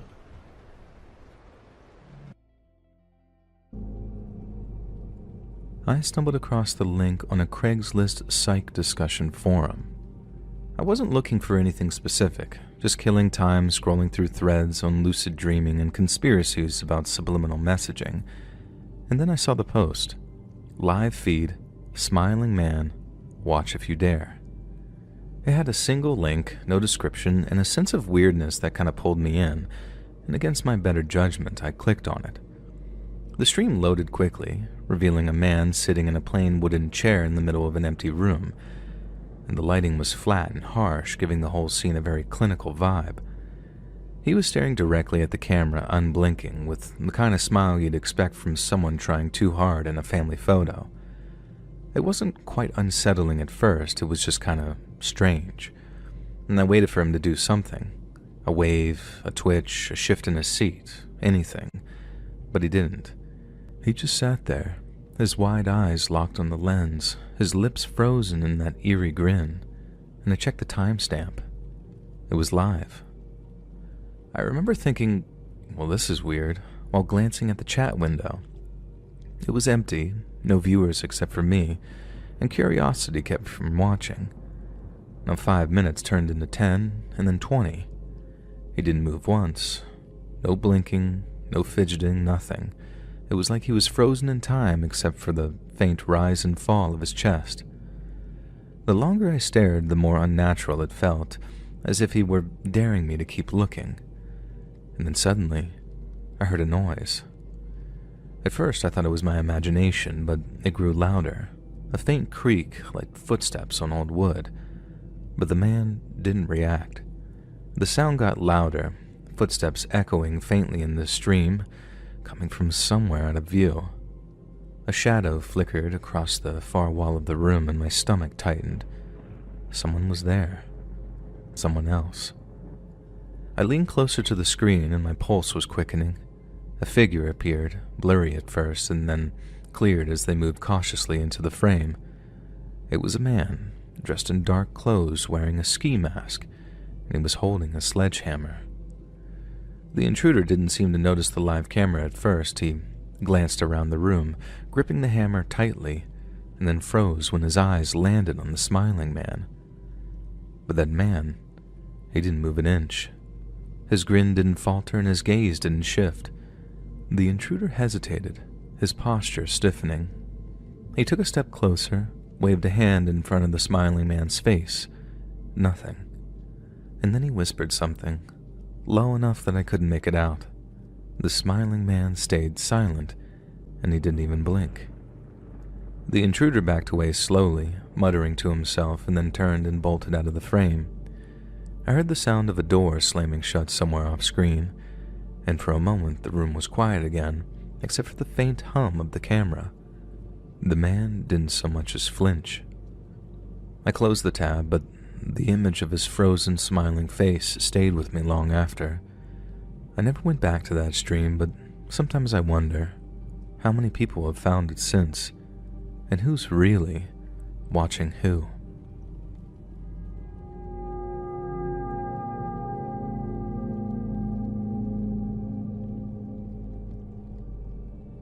I remember being 8 years old and my dad bringing home our first home computer.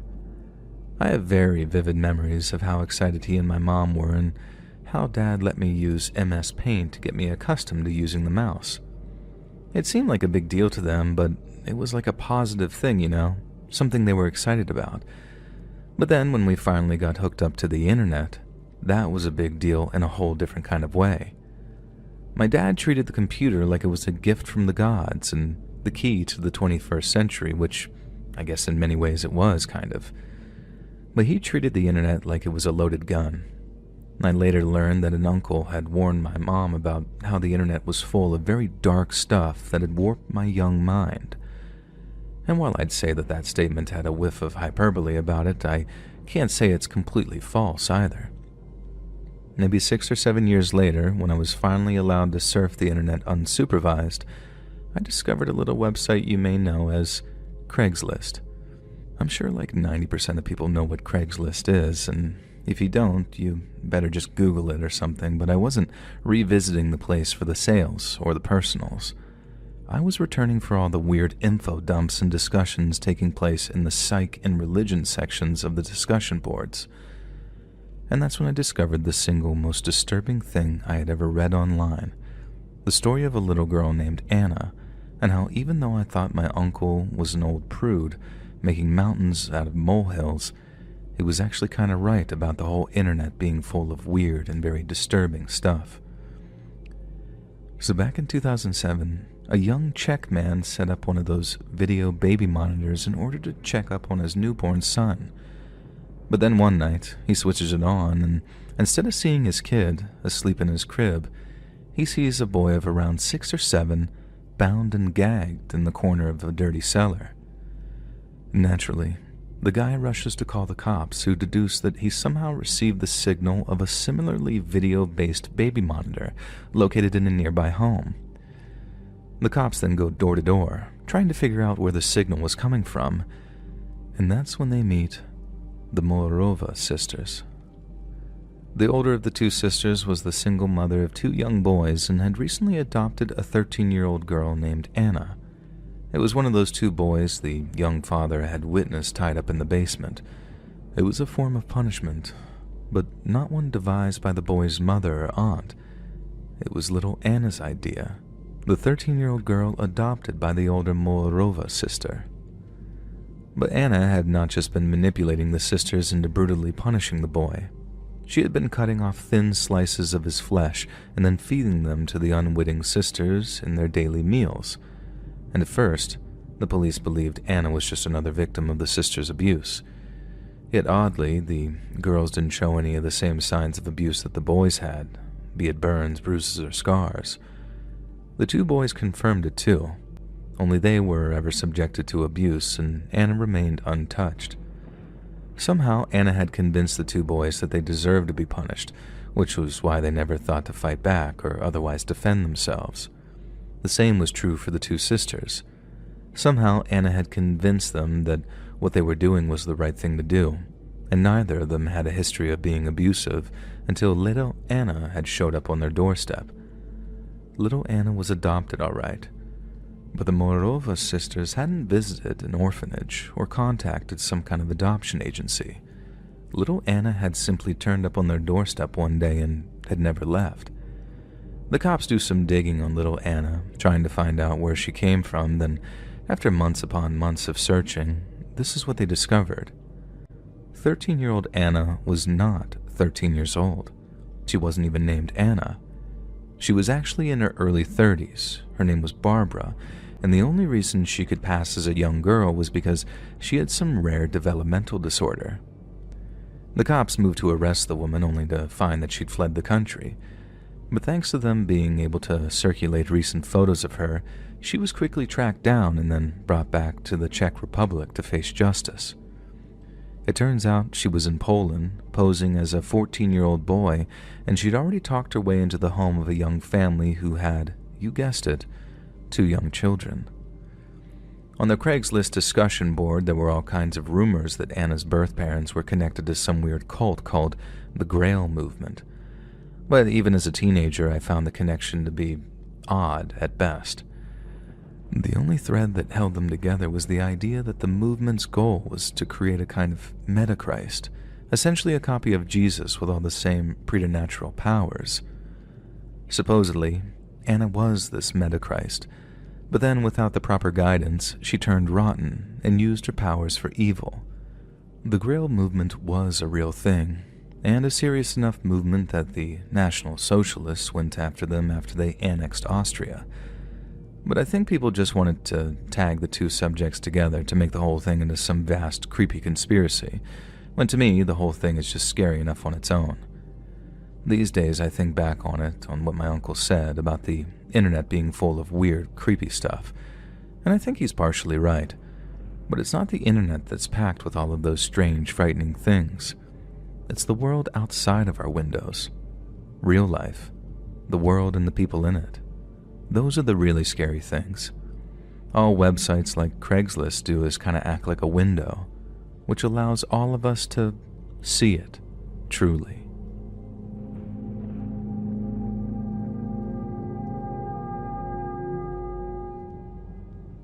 Way back before I moved out of my parents' place, my little cousin spilled Mountain Dew all over my PlayStation and just totally fried the thing.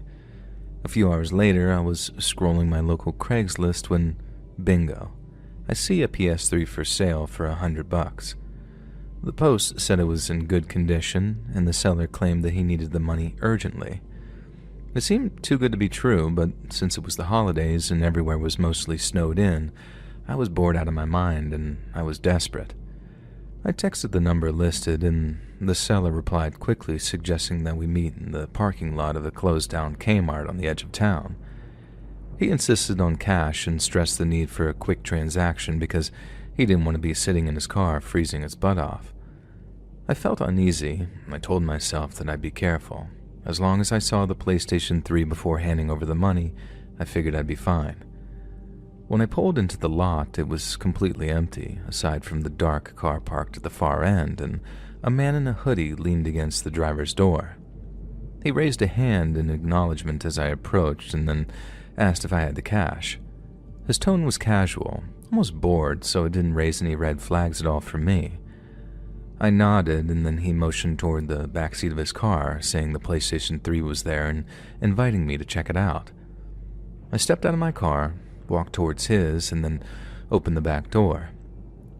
Inside was a box, but something was off. It wasn't sealed, and when I lifted the lid, it wasn't a PlayStation 3. Instead, it was an old, dusty console that looked like it hadn't worked in years. And before I could react, I sensed the guy stepping closer behind me. Then out of nowhere, he pulls a gun from his waistband and tells me to hand over the cash, or I'm dead. The whole time his voice was low and controlled, and he didn't sound remotely nervous. But I felt like I was about to piss my pants as I reached for the envelope in my pocket. As I turned to hand it over, I caught sight of another person in the driver's seat of his car, crouched low and watching very intently. This wasn't just a bad deal. It was a straight-up setup. And when that hit me, it hit me like a punch in the face.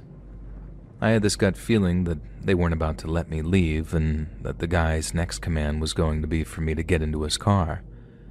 Instead of just handing over the money and staying put, I tossed the envelope into the car, then instinctually just bailed. I threw the cash in the hopes they'd be happy with their $100, but then, looking back on it, who robbed someone for just $100? They didn't want the money. They wanted me. And from what they did next, I'm not sure if they cared if I was dead or alive. The first gunshot cracked the air behind me, and then the asphalt kicked up near my feet. I didn't waste a second. I dove from my car, fumbling with my door handle until a second shot followed, louder and sharper and shattering my rear window. I finally got the door closed, started the engine, and then just stomped on the gas, tires screeching as I peeled out of the parking lot as fast as I could. My hands were shaking so bad I could barely hold the wheel. When I finally made it home, I locked all the doors and sat in the dark for hours, trying to shake off the shock.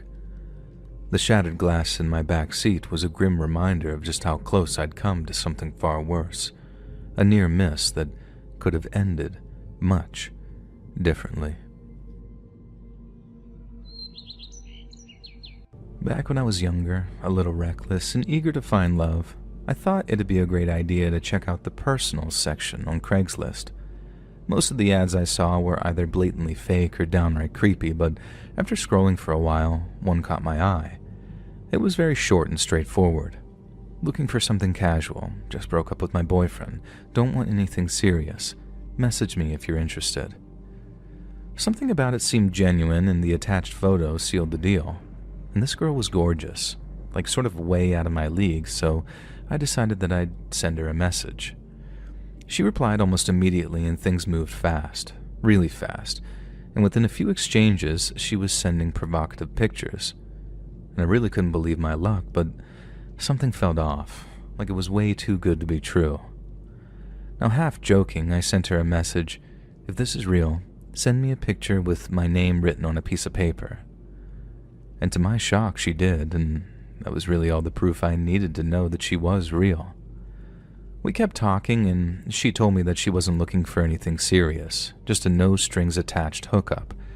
Her ex had just moved out, and she wasn't ready for a relationship. She just wanted to have some fun. She then gave me her address and told me to come over. And to make sure everything was legit, I called her, and she answered on the first ring, and her voice was just as alluring as her photos. She said that she was at home, waiting for me. It all felt like a dream that I was going to wake up from at any second, but it wasn't. It was real. When I pulled up to that address, it was a quiet suburban neighborhood. The house looked normal, with a nearly trim lawn and a long driveway. I called her again to let her know that I was there. No answer. I tried again, and still nothing. I started to feel uneasy, but I was convincing myself that I was overthinking. Maybe she was just in the bathroom or had stepped away from her phone.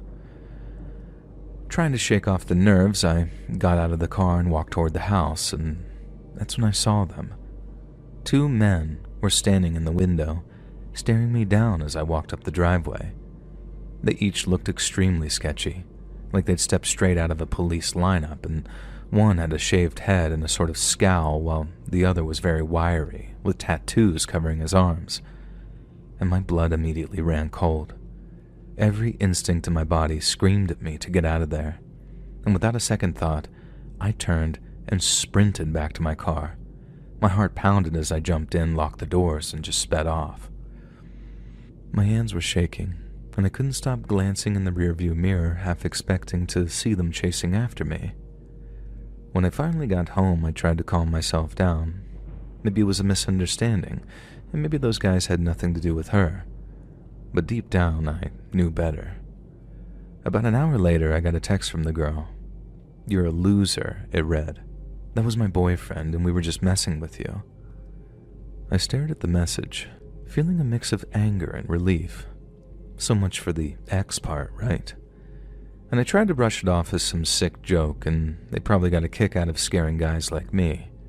It was messed up, sure, but at least I was okay, I guess. But a few days later, the local news told a much darker story.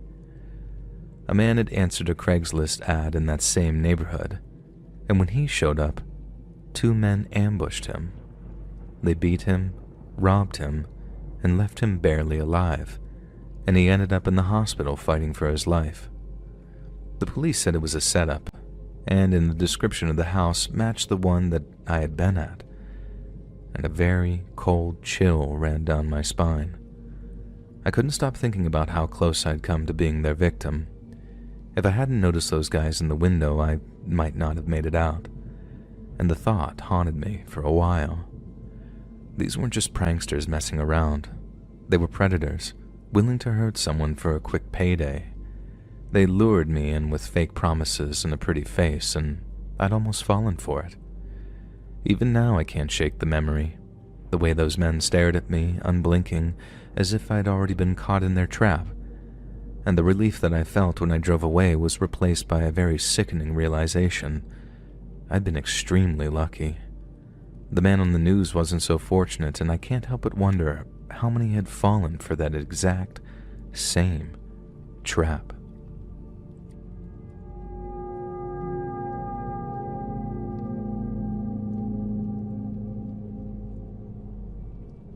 I met him through a Craigslist personals ad.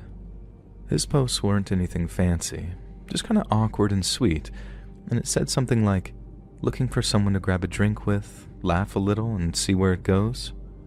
And it caught my attention because it felt real. And we started swapping emails, and he came off as funny and kind, maybe a little rough around the edges, but not really in a bad way. Then, after a week of chatting, we agreed to meet up in person. The bar was crowded, but we found a quiet corner to sit and talk, and right away, I noticed that he had this natural charm about him. He was funnier and way more engaging in person than I expected. He made me laugh, and the way he listened and responded made it feel like he'd be a great listener and maybe at some point in the future, a very attentive boyfriend. And as the night went on, he suggested heading to a nearby pool hall so we could continue enjoying one another's company. And I thought, why not? I had driven, so I offered to take him there. At the pool hall, we played a few games and the conversation kept flowing. He made me laugh, so much so that I almost forgot that we'd only just met. And then suddenly, his phone buzzed on the table and he looked at the screen and his face sort of dropped and then everything changed. "I need to tell you something," he said. And I froze, not really sure what was coming. "I'm a convicted felon, and I just got out of prison." And my mind started spinning. I didn't even have time to process that before he said, "And I have a girlfriend. I live with her, but it's not serious. I'm just staying there until I get back on my feet." And I was completely blindsided. This man who had been charming and funny all evening had just thrown all of this at me like it was no big deal. Then he added one more thing. "She just texted me. She walked into the bar earlier and saw us together, and she knows I'm with you." In that moment, I knew the date was over. I wanted to get out of there, but I'd driven us, and I didn't feel right just leaving him stranded. I told him that I'd take him back to his car, but the vibe on the drive was completely tense and uncomfortable. And as we drove, the alcohol must have really hit him because he started crying. Just quiet tears at first, but then it turned into full-on sobbing. He kept apologizing over and over, saying how much he regretted everything, and I didn't know what to say. And then out of nowhere, he reached for the car door handle. And a panic rose up inside of me, and I yelled, "We're on the goddamn highway!" And he didn't seem to care. He was crying so hard, and it was like he wasn't even hearing me. And I hit the child locks as fast as I could. I yelled at him, trying to stay calm, but inside I was terrified. I didn't know what he was going to do next. The rest of the drive felt like it took forever, and he kept mumbling and crying, and I just focused on getting us back to the bar as fast as possible. When we finally got there, I let him out and watched him stumble to his car, and as soon as he was out of sight, I just drove away as fast as I could. I thought that was the end of it, but a few days later I got a message from an unknown number. It was his girlfriend, and my stomach dropped. She sent pictures of her face, bruised and swollen with a split lip, and she told me he'd beaten her up after our date. She'd confronted him about seeing me, and that's how he reacted, and I felt sick. This man who had made me laugh and seemed so sweet at first was a violent monster. I couldn't believe that I'd spent an entire evening with him, laughing and having fun, all while being completely unaware of what he was capable of. His soon-to-be ex-girlfriend and I started talking more and more after that, and she told me all about the things he'd done to her, and it was horrifying. Then not long after, she left him for good, and we actually became friends. It's strange how something so terrible can lead to something good, but I guess that's life. And that night changed me. I learned to trust my gut and pay attention to those red flags. If something feels off, it probably is. And looking back, I can't believe how close I came to being another one of his victims, and it serves as a reminder to be careful and to never underestimate what someone is capable of.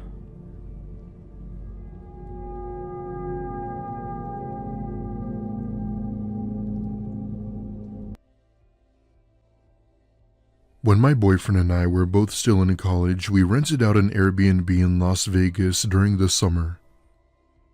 It was a modest 2-bedroom, 1-bathroom house right by the Vegas Strip, making everything in walking distance. This one summer, just wanting to get away from life and away from it all, we booked the Airbnb wanting to have a nice time. The owner was nice, but was very strict on having people over. We assured him we didn't know anyone in Vegas and would honor his wishes. Our third night there, we had just gotten back from the casino after gambling some of our spending money. We've never been to Vegas, so it was okay to gamble at least once. A few hours after we got back to the Airbnb, I was feeling a little ill, so we decided to sleep in separate bedrooms to avoid the spread. However, the bed frame in the other bedroom was broken, so we agreed that I would sleep on the bed while my boyfriend slept on the floor with a simple blanket. I felt bad in the moment, but he didn't mind it though, and we fell asleep shortly after. A few hours go by when I was suddenly awoke to my boyfriend nudging me. He was standing over the bed, trying to wake me up. I take a look at my phone and ask him in an annoyed tone what was so important at 4 a.m. There was a short pause before he said he was hungry and that we should go down to the gas station for a snack. I told him that if he was hungry that he could go himself and to let me sleep. This doesn't satisfy him though. He didn't want to go alone and insisted I go with him. This was weird as I had never seen him act like this before. There was something about his tone that was just off-putting. At least, that was my logic. After several attempts of getting me to come with him, I finally obliged and put on my sandals. We walk outside of the house and start heading towards the street when my boyfriend says, "Babe, I'm not actually hungry. I woke up in the middle of the night and looked under your bed. There's someone sleeping there." My heart sank as he said this, and I repeatedly asked him questions to make sure he wasn't playing some sick joke. By some stupid luck, the person didn't see my boyfriend as they were facing the other way. We called the police, and lo and behold, they came out of the Airbnb with a homeless-looking man in handcuffs. However, he didn't try to get away and sort of just let the police arrest him. Looking back, it seemed as if he were wasted or on drugs. We still aren't sure how the man managed to sneak in the house, as the owner claims he had security cameras and would have definitely seen him. This makes us believe that this man had been inside the house for quite some time, even before us. And that's a very scary thing to think.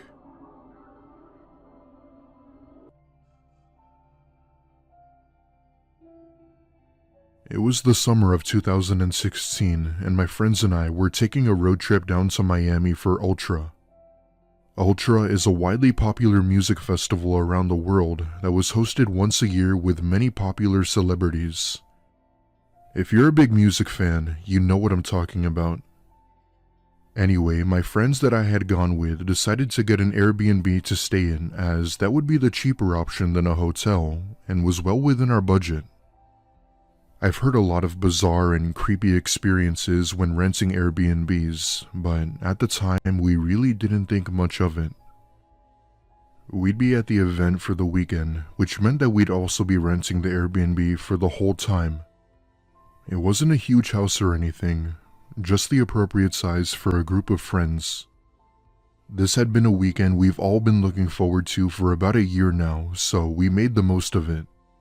Fast forward to the day of the festival. We're all partying, having a good time, when I take notice of a man staring intently at my friend. This was common, as it's a large event with many people, so it was no surprise there were creeps. However, my friend didn't feel threatened or uncomfortable. She's had several encounters of people looking at her like this, and she sort of just let it go, as it was normal to her. We all sort of dismiss it as some harmless druggie and continue on with our night. The venue was huge with a lot of people, I'd say about 5,000, and after a night of drinking and dancing, we all had went home. It's around 1 a.m. and we're all starting to go to bed so we could get up early the next day. However, I have always had trouble sleeping throughout my life.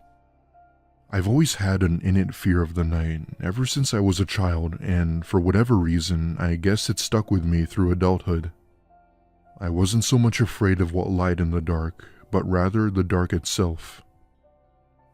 I always saw it as some silly fear, but this night definitely confirmed my fears. At this point, it's about 2 a.m. and everyone was asleep but me. After constantly rolling around in bed, I finally got some shut-eye, when I awoke to my friend shaking me. In my groggy state, I ask her what she wanted when she says, "Do you not hear that? Someone's walking around outside. Now, my bed is right beside the back door, and after rubbing my eyes, I finally heard it. Someone was definitely out there, and it sure as hell wasn't any of us. At first, I would have assumed it was the owner of the home just checking on things. However, why would he be doing that in the middle of the night without us knowing? I get up from my bed and peek outside the window only to see no one there. I knew my mind definitely wasn't playing tricks on me, as I know what I heard. As I get out of bed to go see who it was, I then hear the scream of one of my other friends from another room. Upon rushing into her room, I opened the door and was greeted to a man who I could only recognize as the same man from the concert. The minute he saw me, he basically jumped outside the already open window and ran off into the night. Our two male friends had gone after him, but had given up after they couldn't find him. Police were involved, but there was nothing much they could do other than conducting a police report. We had contacted the actual owner of the house, who was thankfully very understanding and refunded our stay. Since we don't live in Miami, we had to end our trip short and head back home, which was an 8-hour drive. This was many years ago, and my friend has since gotten therapy because of this. She's obviously moved on from it now, but she still talks about it with people till this day. I still mourn over the fact that my friend could have been killed that night if she hadn't woken up. I still have no idea as to how that man from the show managed to find us. My only guess was that he simply followed us, but kept his distance while doing so. I've always wondered about what he might have done had I not gone into the room in time. We've never been back to Miami since, and we also don't rent Airbnbs anymore. This world is full of dangerous and evil people who actually want to cause harm to others. If you ever plan on renting Airbnbs, please do so carefully. Make sure all of the doors and windows are locked at night. You never know who might be lurking.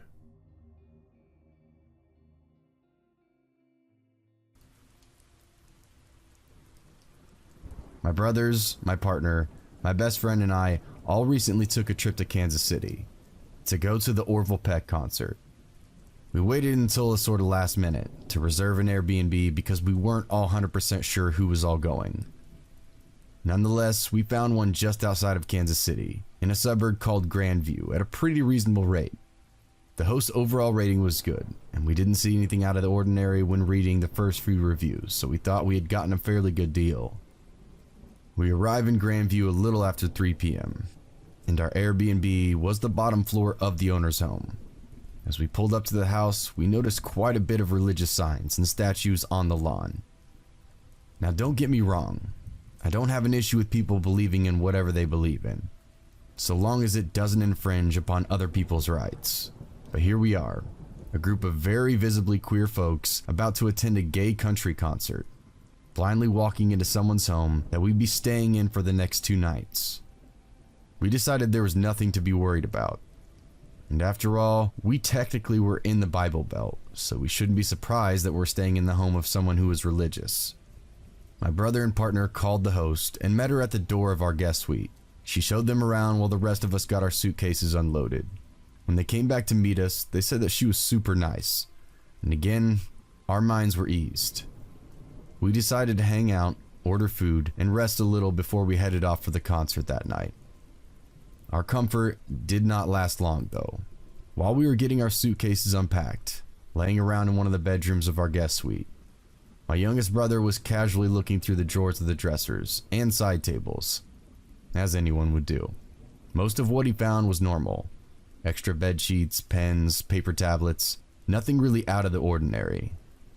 That is, until he came across something that would completely change our outlook on the trip itself. Inside the drawer was a Bible, not super weird considering where we were staying, but he was flipping through the pages of it. A small tinfoil packet fell out. Now, for those of you who don't know anything about drugs or what they look like, what fell out of that Bible rhymes with smack star Sarowin. That's right, Not even 30 minutes into our stay, my youngest brother found hard drugs in the folds of a Bible. At this point, we weren't really sure what to do. We did not want to tell the hosts, and we most certainly did not want to call the cops. We contemplated about taking the packet and throwing it away at some random gas station. But ultimately, we decided to put it back where we found it and act like none of us had seen it. We got our food and started to get ready for the concert. While the rest of us got ready, my partner, who was not going to the concert, started reading through the household handbook. Everything seemed pretty standard except a few lines that read something like, "We will respect your privacy so long as you respect ours. We can be available as you need us to be. And if you're interested in speaking about the ministries of God, feel free to reach out." Again, I have nothing against people following the religions that they do, but that seemed like an awfully out of place thing to put in your house rules handbook for your guest suite. There were a few more books lying around that stuck out a little off base with titles like Teaching Men to Comprehend How Women Think and How Women Should Think. We ignored these things for the most part, aside from my partner who is now freaked out about being left alone at the suite while the rest of us went off to the concert. I told him it was just some Bible thumping and that he really didn't have anything to worry about. He's a worrywart though. So as soon as we left, he locked himself in the bedroom and started looking a little more into the books that we had found. He came to the realization that the books were associated with the group called International House of Prayer, a prominent religious cult founded in Kansas City, a majority of whose members live in the Grandview suburb, where we were staying. I could write a whole separate post about the beliefs of those members, but essentially, they are an evangelical Christian group that has a functioning 24/7 prayer room that has been going non-stop since 1999. It's all too much to go over here. We got back from the concert really late, and not to mention a couple of us were still heavily intoxicated from drinking.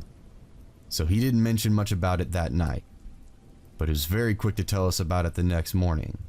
At this point, we thought, okay, these people are part of some weird church, whatever, it's fine. That explains some of the weird rules and books we had found. We left for the day to go hang out around the city. And when we got back to rest, my friend and partner started doing some more reading on the group. That is when they found out that we were actually staying in one of the prominent leaders' houses. We figured this out by cross-referencing the names of our hosts with the names of important members on the International House of Prayer University website. After this, we started to snoop a little more in our suite. We found large barrels of dried food, a jug of some liquid that we later found out is what they drink while they fast, and lots more teaching materials. Basically, it seemed like they were completely prepared for some sort of end times rapture. Eventually, we did go back and read more thoroughly through some of the reviews, and found a few that would have set off some red flags. For example, one of the reviews stated how the male owner brought out a gun in front of the people who were staying there. Yikes. Not to mention, if there was even a hint of a negative review left, the host would leave a snarky reply. Needless to say, we spent as much of our time as possible away from that Airbnb as we could for the remainder of our trip. And although we were never in any direct danger, we did feel very uncomfortable throughout the entire thing. I've gotten a lot of questions about the heroin. First off, I know that it doesn't come back up in our story, but ultimately, it was the catalyst to all the other weird stuff that we slowly uncovered. And I knew it was heroin because I've seen it before. I have family and friends that have used it, and it is also one of the first things to come up if you Google drugs in foil packet. I do not know if it was left there by a previous guest or if it was the owners. Either way, finding it in a Bible within our first hour of being there was off-putting to say the very least.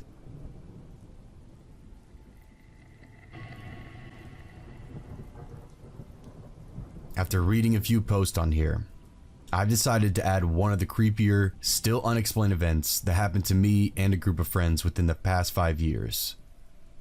Thinking back on it, I still get this unnerved bad feeling that sort of lingers. Anyway, here goes. A group of friends and myself rented out a place on the week just for a fun-filled drunken weekend. We were all in our young to mid-20s, and it was supposed to be just for a big party. For the most part, that's exactly what it was. The Friday night and Saturday morning, we pretty much went all out, having a blast on the water, just doing fun, stupid stuff. Well, naturally, when Saturday afternoon rolled around, we were all so dead from going all out, we decided it would just be a night of no drinking, maybe a little weed smoking, and just have a chill evening and night. And that's exactly what it was, very relaxed. So 9 p.m. rolls around, and about 8 of us were inside the house and 5 outside the house. It was a 2-story house with a 2nd-story deck / back porch, and it was surrounded by the woods, and then down through the woods, you would hit the lake. I'll mention that we had already experienced some weird vibes from the locals when we first arrived, mostly just backcountry old-timers that I assumed were leering and irritated because we were a bunch of college-age kids looking to have a good time. But the town and the lake were so large, it's not like anyone knew where we were staying. Anyways, 3 of my friends were upstairs on the back porch, and my other friend and I were downstairs outside, just talking a little on this old table near the woods. I mean, it was otherwise just a really nice night. My friend and I were just getting lost in conversation, and all of a sudden, there was this weird feeling that encompassed us. Like an unnerving physical experience that came from the woods down behind us. It was so strong we both kind of just quieted down, and then out of nowhere, this loud chanting abruptly came from the woods. I have no idea how far away it was because of the way the lake is set up. I'm pretty sure the voices carried up through the forest though. It sounded like a cult chanting away, and all the voices were male. I mean, they were loud and perfectly in sync. I think we were frozen for all about 20 seconds before I couldn't contain myself anymore and darted towards the house with her following behind. It's hard to describe, and I don't know how to explain the feeling that came with that chanting, but it was definitely evil. Like something just so powerfully uninviting. I was shaking by the time we got up to the 2nd story and ran out onto the balcony with our other 3 friends, one of them being my brother. By the time we got up there, the chanting was gone, and I naturally asked, "Did you guys hear that?" in the most shaky, freaked out voice. They all had heard it too, and not just seconds later, the chanting began again. So the 5 of us are out there peering into the forest, listening to the chanting that would sometimes sound far away and then sound relatively close. All male voices in the weirdest language, or I don't even know what it was. Sounded like some strange extreme church. Then following the chanting, a loud bang, like someone hit a huge metal object sounded. And then, the worst part came. A man wailing, like in extreme pain wailing. All of my hair was up. It was the freakiest experience ever. My brother and I were staring at one another in a mixture of scared, excitement, and horror. The wailing stopped, and then it was back to the chanting, which eventually died out. I was so freaked out by it that I wanted to call the cops, because whoever was screaming had definitely been in a lot of pain. And that mixed with the weird chanting just made me immediately think of some terrible sacrifice going on. One friend tried to say it had to be some drunk guys just messing around, singing, and being weird. But no way was that coming from some drunk guys. They were perfectly in sync. Then the bang, then the wail of pain. And then, all that weird tension and energy was just gone. Nope. I didn't call the cops, and I wish I would have. But honestly, the forest was so large, and since the lake house was up looking down at the woods in the lake, it could have been anywhere. It definitely wasn't in our close proximity, but close enough to hear all of it that perfectly. We all went inside and got some of the others, but by the time they came out, the chanting had stopped. Someone wanted to go out and explore and find where the sound had been coming from, but obviously that was a stupid idea. After that, I was so ready to go home. I can't explain the relief of driving away from there the next morning. Even now, it gives me the worst feeling ever. Whatever that was, it felt so wrong and so evil. I will never forget it. I can only imagine that it was some kind of weird cult stuff.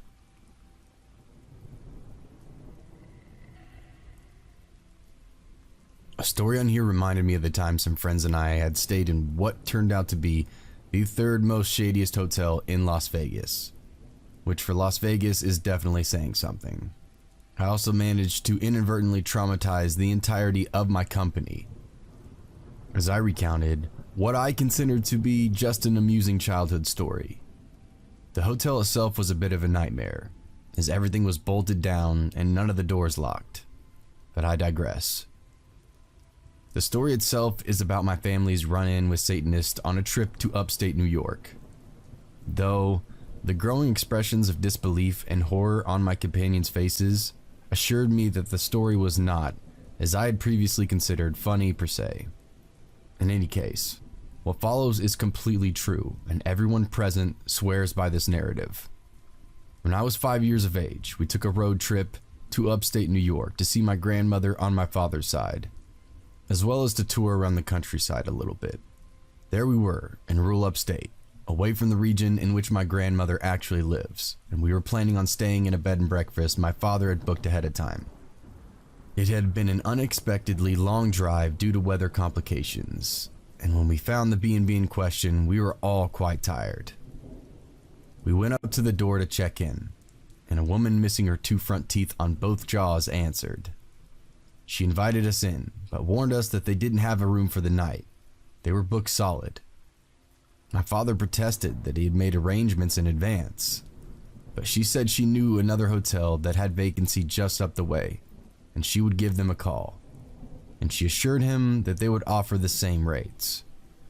But first, she insisted on showing my parents around, as her husband was an artist and she wanted to show them his studio and his quote-unquote famous artwork. We were all invited in, but after seeing the first few pieces of naked women missing their front teeth, bound or being tortured in various ways, my parents opted to leave the kids outside with Grandma. Apparently most of the rooms were full to the ceiling with similarly foreboding images of dead or dying people, with the occasional sculpture of menacing animals. My parents were a bit creeped out, but just figured these people were a little eccentric, and they had dodged a bullet by ending up somewhere else. We all waited out back while the woman called her friend, beside a pit containing what could have been nothing other than an altar covered with pentagrams. My mother mentioned that it seemed strange that not only had they not met the husband, who was supposedly there somewhere, having toured the entire house, but there hadn't been a single sign of life or piece of luggage suggesting that anyone else was actually staying in any of these guest rooms in this supposedly fully booked B&B. A side note that's probably not worth mentioning, but I've found strange when my mother brought it up while telling me the story later, was that we stopped by a park to stretch our legs at some point before proceeding to the next place. The storm was closing in on us, and my parents wanted to be sure we had zero energy upon arrival. While in this park, my mother claimed that one of us found and brought to her a small necklace with a pendant on it. The pendant itself was a pentagram on one side with a Third Reich symbol on the other. My mother took it away and put it inside her purse. We arrived at the next bed and breakfast to be greeted by a different woman, also suspiciously missing her 2 front teeth, upper and lower. It was about this time that my grandmother mentioned that she had read a lot of articles recently about tourists being killed by some cult of Satanists or some such in this area. Great. She tended to tell a lot of tall tales, so I think my parents kind of rolled their eyes and dismissed it. But they made a point to mention it later. The storm was now upon us, and we were all exhausted, and there was nowhere else to stay that we could find anywhere near there. My dad decided we would make do with whatever they had to offer. What they had to offer was a slightly renovated barn. During the bustle of moving our luggage in, the woman kept inviting my brother and I into the house, saying she had some sweets, and wouldn't we like to meet her kitties? She made it clear, however, that my parents were not welcome into the house because it was too messy, and she would be embarrassed. We were then herded away into the barn and told not to talk to the lady. Once inside, my father, who was by this time a bit creeped out, went about checking the beds and securing the 1-room barn unit. The windows had no coverings whatsoever, and the doors had no locks. We placed pillows from the couches in the window frames, and my dad grabbed a dresser against one wall to block the door. When he went to move the dresser, he discovered it was on wheels, which were completely silent. He also noticed that the wall behind it moved a little when he shifted the dresser. When he scrutinized the wall, he found a seam. He pushed on the wall and it gave way, 2 invisible doors opening outwards into the night. And just outside was a dark-colored van which had been backed up to the opening. Livid, My dad went about rearranging all the furniture in the room, stacking the heaviest against the outward swinging doors, and moving the mobile dresser with various loud objects behind it against the main door. When he had completed this, we all started to settle down. This was around 11 p.m. The woman brought us freshly baked blueberry muffins. Now, as I mentioned before, I don't remember much of this trip, but this is one element I have a vivid recollection of. With the inclement weather and the rush to find a place to stay, complemented by the lack of restaurants in the area, we hadn't had what one might consider a proper meal. When you're 5, dinner is very important. The muffins were fresh baked and smelled heavenly, and I wanted one more than anything else in the world. However, presuming, and probably correctly, that they were poisoned or something was seriously wrong about them, since this entire thing was beginning to feel like a horror movie. My mother absolutely forbid us from even going near them. She put them on a high shelf and sent us to bed. I was so angry. I went to bed hungry and irritable. Only 2 things happened that night that I can recall. My parents slept very lightly, when at all, as you can imagine. They claimed they kept hearing talking outside. My sister woke all of us up with a blood-curdling scream around 1 a.m. for reasons unknown. She was usually a very quiet baby. When my parents got up and milled about for an hour trying to get her back to bed, my mom noticed something on the wall as she was walking her around and called my father over. What I would later learn was the picture hanging to one side of that door that during the daylight seemed to be logs in a recently extinguished fire pit and a tranquil forest scene, but by night was unmistakably burning corpses with a hooded smoky figure looming over them. We got up the next morning, packed up early, and waited for the lady to get up so we could pay and leave. While my parents were packing the bags, the woman came around back and gave my brother and I small wooden cats carved into the form of napkin holders, each a different color, and she had written little notes on. As my father was paying after loading us into the car, my mom began kicking gravel around the dirt absentmindedly. The woman came over to say goodbye and waved to us with her gapped grin, and my mother noticed that she was trying to discreetly recover the tiles that she was uncovered under the gravel. Before driving off, my mother got back out of the car and uncovered one of the tiles, and she claimed it was the same pentagram with the Third Reich symbol within it that she had seen a similar version of in that park, prompting her to notice, as we drove away, that the necklace was no longer in her purse. The likelihood of it simply falling out of the purse pocket she had placed it in was, as she put it, quite unlikely. People listening to this story seemed appalled at the fact that I still have that little wooden cat that the nice lady had given me, sitting in my bedroom. I know this all sounds very strange, but I can only assure you that it matches well with my memory of the events. And all the adults who were there tell the same story. Personally, I'm glad it's just a weird story we look back on with confusion, and that nothing stranger actually happened that night. Update. According to my mom, whom I spoke with today, it was near Millbrook, and one was a farm and the other was an old mill. I actually found the website for the B&B. It's still running, but with different owners. I don't know that I should post a link, however. They seemed like nice people who have improved it quite a lot.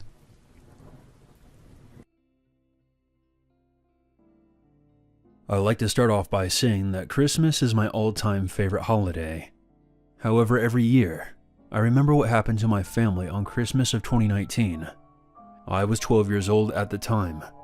That year we went to my cousin's house to celebrate Christmas. It was a very fun night, and we enjoyed each other's company. We decided to stay at my cousin's house for the night and leave early the next day. We settled down in the guest bedroom and soon fell asleep.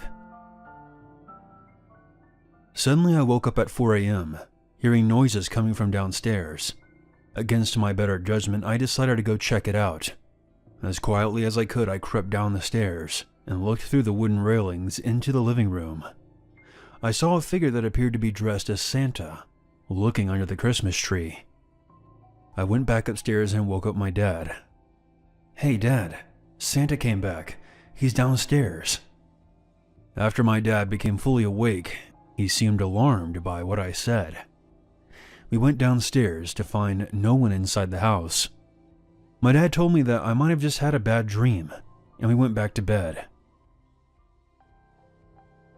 The next morning, when everyone woke up and was getting ready to eat breakfast, my uncle went down to the basement to grab some drinks, when he noticed that one of the basement windows was completely shattered.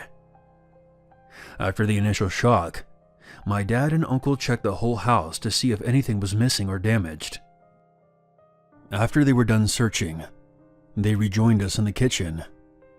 But before they could say anything, a loud crash came from the one place that wasn't checked: the attic. My dad and uncle immediately ran upstairs to check it out. A shouting match followed. We all ran outside and the police were called. When the cops arrived, the officers quickly ran inside the house.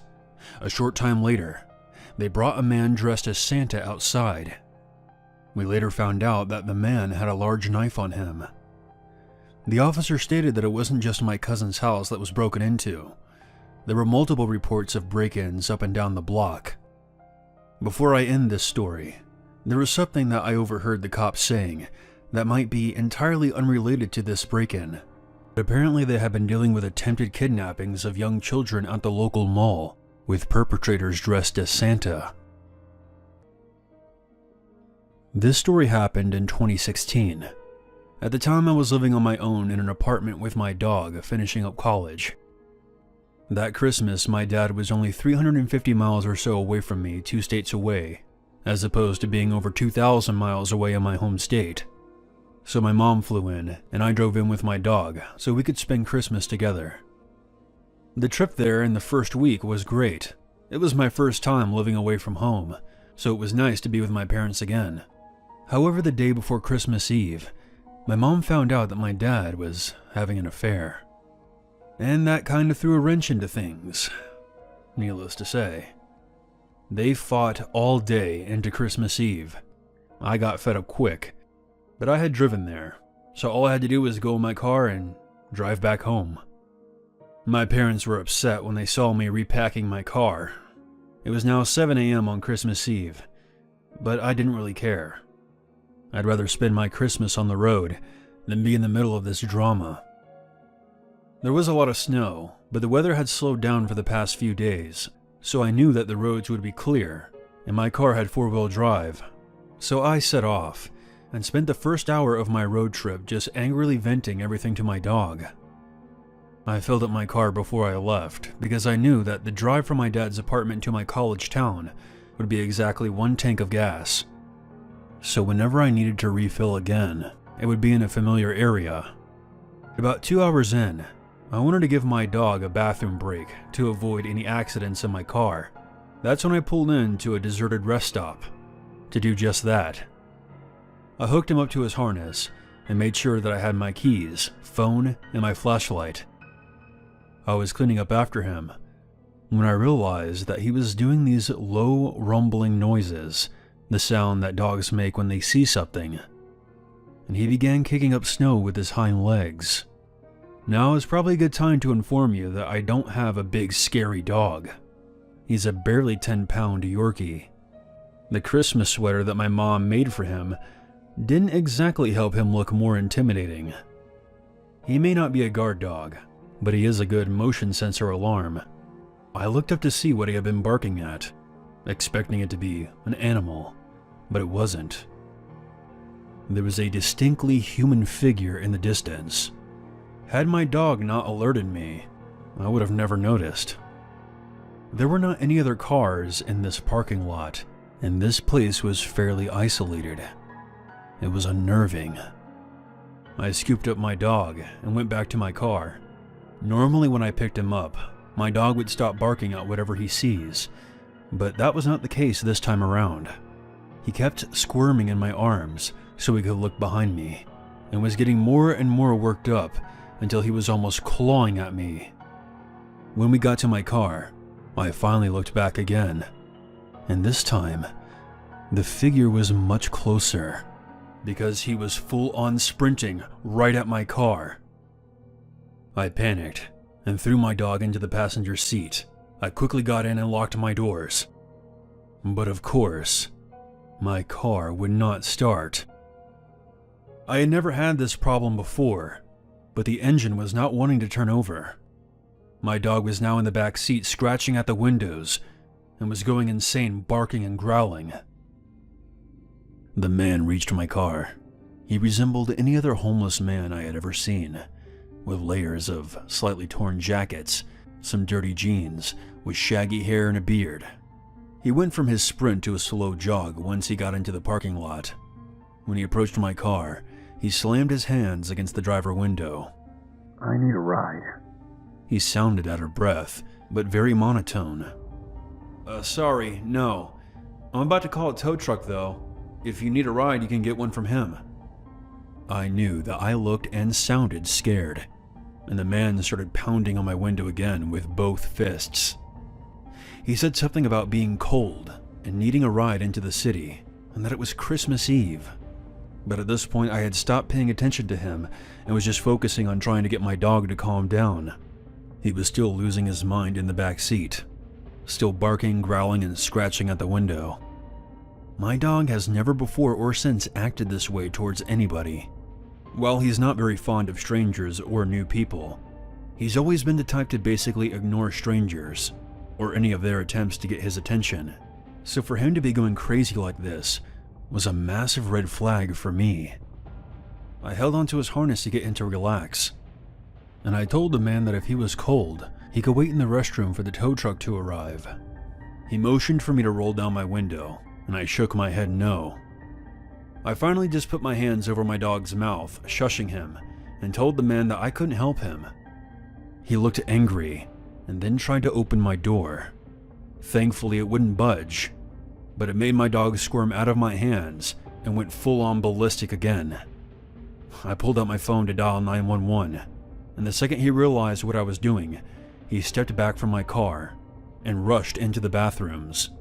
Him leaving made my dog instantly lay down and relax. I explained to the dispatch what was going on. The lady was very nice, and she sent a police officer to the rest stop and agreed to stay on the phone with me until he arrived. The man came out of the restrooms and back towards my car. I began to panic again, but when he came close enough, I assumed that he could still hear me on the phone with the dispatch, and that made him run off in the direction he had originally come from. It took 15 minutes for the officer to find me. When we talked, we agreed that it was super expensive to get a tow truck out here on Christmas Eve, so I ended up deciding to call my parents to tell them that my car had broken down. My dad had a big pickup truck and was able to borrow a trailer from his coworker. The officer allowed my dog to sit in his cruiser to warm up while he looked around and followed the man's footprints for a while, but ultimately the man had vanished. My parents arrived around 2 hours later, and the officer helped my dad load the car up onto the trailer. I didn't plan on telling my parents anything more than my car had just broken down, but the officer filled them in about what happened anyway. Both of my parents then felt awful about everything, and they decided not to fight anymore, or at least in front of me. My dad was able to fix my car, but I think the entire situation really scared both him and my mom, because they ended up trading my car in for a new one the day after Christmas. They told me to consider it a late Christmas gift and an early graduation present, and my mom insisted on driving home with me when the holidays were over and flying out of my city instead. I never received any updates from the police if they ever saw or heard from that man again. Hopefully he's learned his lesson about harassing people at rest stops. On Christmas Eve in 1989, I was traveling through Mexico City in my boyfriend's car. He was driving and I was navigating. There were Christmas decorations up along the streets and most of the traffic was moving at a snail's pace, taking care not to hit the dense pockets of people walking up and down the street. We were in a hurry though, so my boyfriend turned off one of the main roads and we cut down a side street to avoid the congestion. We made a few more turns and suddenly stopped when we realized we didn't have a clue where we were. I opened the map while my boyfriend put the car in park and lit up a cigarette. I was tracing our route on the map to backtrack us when something struck our car hard on the front side right next to me. I caught a glimpse of a figure slam into our windshield and bounce forward off the car. I cried out in shock while my boyfriend stuffed his cigarette in the ashtray and stepped out of the car. This is where the experience became strange. I've never shared this before with anyone other than my closest friends and family who I trust. While my boyfriend was climbing out of the car, I saw the figure who struck us stand up awkwardly, holding his head and limp across the street.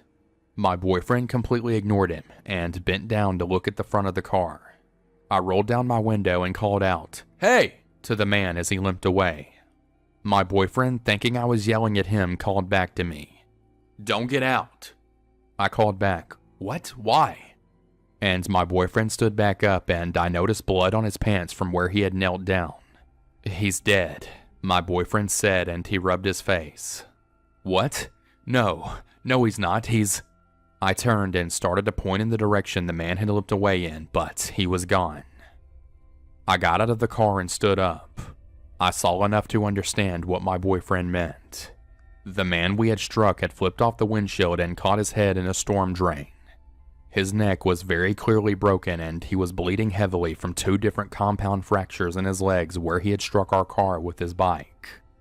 The bike itself was lying on its side by my feet, the front wheel bent sideways and the back wheel still spinning. I was in shock and kept jerking my head back and forth down the street the man had limped down on and the figure at my feet. It didn't make sense. They were wearing the exact same clothes. "How many people did we hit?" I asked my boyfriend. He looked at me like I had hit my head. "Only one," he replied. Then he started waving his arms to flag down a police car. I sat down on the sidewalk and stared at the ground, feeling like I was going to be sick. I wasn't crazy. I hadn't seen a ghost because I had seen the shadow of the man cast on the stone wall behind him as he stood up and limped away. But there he was. The exact same man who had stood up right there on the ground in front of our car. The police blocked off the area, examined the bike and our cracked windshield, and determined the guy had been speeding down the hill on his bike and struck us without applying the brakes. They asked me what I saw, and the best that I could do was stammer that it happened so fast. I thought we had hit 2 people. We got a ride from a family member to my boyfriend's house, but I was still in such a state of shock that I couldn't even touch the dinner that had been prepared for us. People have since asked if the man who stood up was bloody or if I could see the whites of his eyes. Honestly, I don't recall seeing either. All I could say with certainty is that he stood up, held his right hand to his head, and limped away. He didn't react to my boyfriend stepping out of the car. I don't know if I believe in ghosts or life after death, but if that's the case, this man was physically reacting to the impact that had killed him, seeming not to have noticed that he was dead. Occasionally I dream about that night and that impact, but in the dream I never see the man stand back up. I see a bright flash of light and then nothing. No details of the man himself after the hit. I never even found out the man's name. It was the worst Christmas of my life.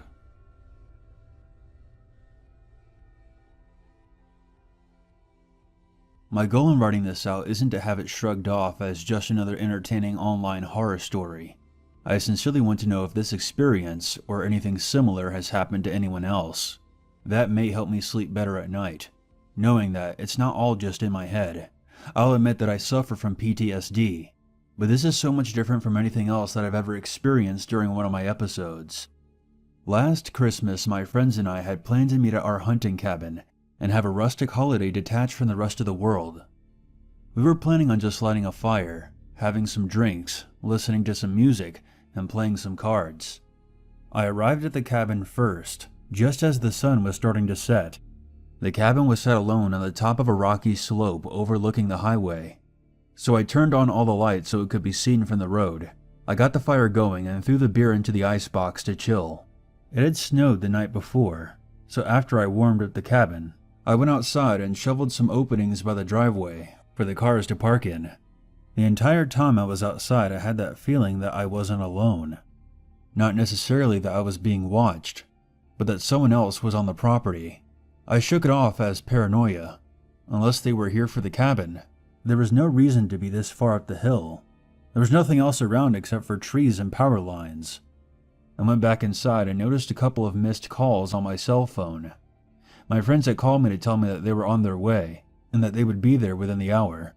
I got the food going in the oven and brought in some more firewood. I had been sitting down for about half a minute, putting my feet up when I heard knocking at the window. It was a harsh rapping, clearly someone that was trying to get my attention. I paused and looked up. The noise hadn't come from the window around front. It came from the back window near the kitchen sink. It was the exact opposite direction that someone should be approaching from. That side of the cabin faced the woods. I stood up slowly and walked over to the window and peered out, half expecting to see one of my friends pranking me, but there was no one at the window. I peered out across the small area behind the cabin, and I couldn't see any movement. I walked over to the back door and opened it, shining a flashlight out into the misty gloom, and by the trees, I noticed an outline of a figure. I called out, "Hey!" and took 4 steps out into the snow when I stopped. The crunching of the snow beneath my feet was as loud as fireworks, and I glanced down at the tracks I made leading away from the front door. Then I slowly turned the flashlight beam over to the spot beneath the kitchen window. There was no tracks at all. For about 10 seconds I just stood there, looking back and forth between the trees and the window. I then turned around and marched back inside, slamming the door behind me.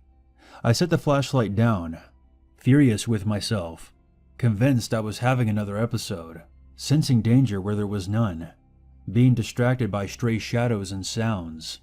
I sat back down in the chair by the fire as another rapping sound came from the front door. I heaved a sigh of relief, presuming that some of my friends had arrived. I stood up and opened the door. There was nothing. None of my friends were at the door. No cars parked in the yard. No footprints in the snow.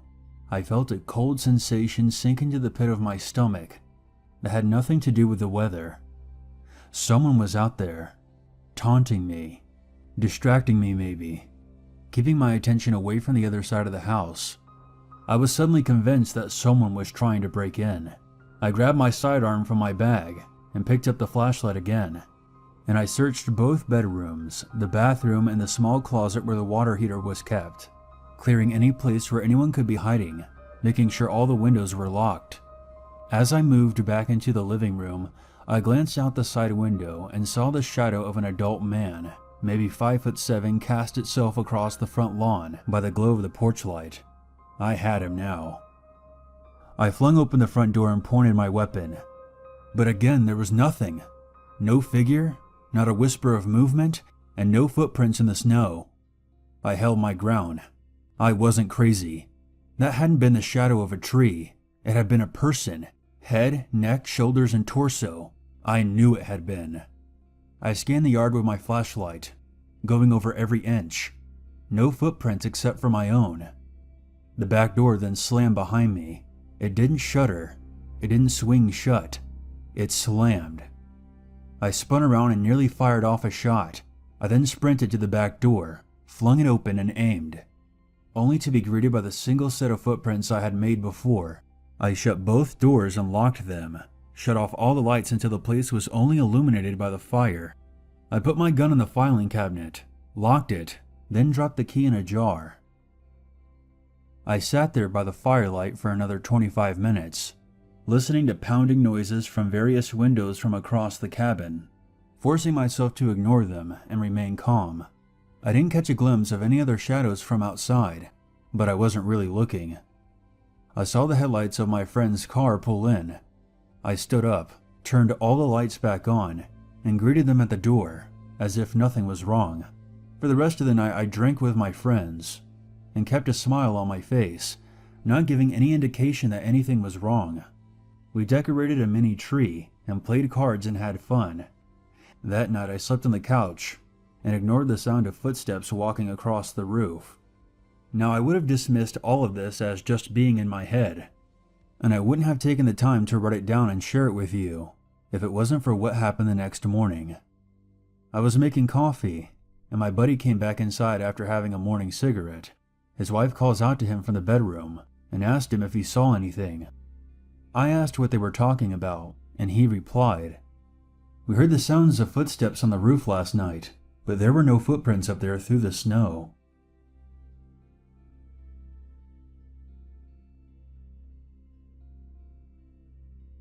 The best story my grandfather ever told me happened back when he was 18 years old on Christmas Eve in 1959. He was lying on his couch with a broken leg, which was perched on the arm of the couch, all wrapped up in a cast. He was listening to the radio and watching the snow fall outside as he used the poker to adjust the wood in the fire. It was about 8 p.m. and he was alone in the house. His family lived on a farm in the middle of nowhere in Kansas, and his father and brothers were across the property in the barn, roughly about a mile away. He doesn't recall where his mother was. He was reading something in the newspaper about President Eisenhower when there came a furious pounding at the door. An enraged voice screamed from the other side of the door that Owen, my great-grandfather, was going to die tonight. My grandfather didn't respond to this. Unable to move off the couch, he pulled the rug across the room until the shotgun which had been leaning against the fireplace was in reach, and he picked it up and cocked it, pointing it towards the front door. My grandfather says for the next 5 to 10 minutes, the man continued screaming, circling the house and pounding on windows, screaming for Owen to come out. He was clearly drunk and out of his mind and wasn't leaving the house until someone opened up. My grandfather winced as the man banged on the window right above the couch, but he still didn't move or acknowledge him. Finally, the man returned to the front door and pounded on it until he kicked it in. My grandfather said that he felt the blast of cold air and the stench of tobacco and whiskey as the man stomped through the dark hallway and walked right into the living room. He was a tall, lanky guy with brown teeth and an uneven gray beard, like he had only shaved part of his face. The guy's eyes were as big as hubcaps and he was barefoot, which was crazy as it was snowing outside. For about 10 seconds, the guy didn't even notice my grandfather, but was glancing around the room quickly, his eyes darting back and forth like a rat until his eyes fell upon the couch. He saw my grandfather, he saw the shotgun, and he froze like a deer in the headlights. My grandfather cocked the hammer back on one of the barrels. He had him dead to rights and the intruder knew it. My grandfather snapped. The man took a step back, looking more enraged than afraid. "Where's Owen?" he hissed. "Get out!" my grandfather yelled. The guy turned around, walked into the kitchen, and dug through the pantry until he found a pint of whiskey. He even turned around and looked back into the living room just to make sure the shotgun was still up.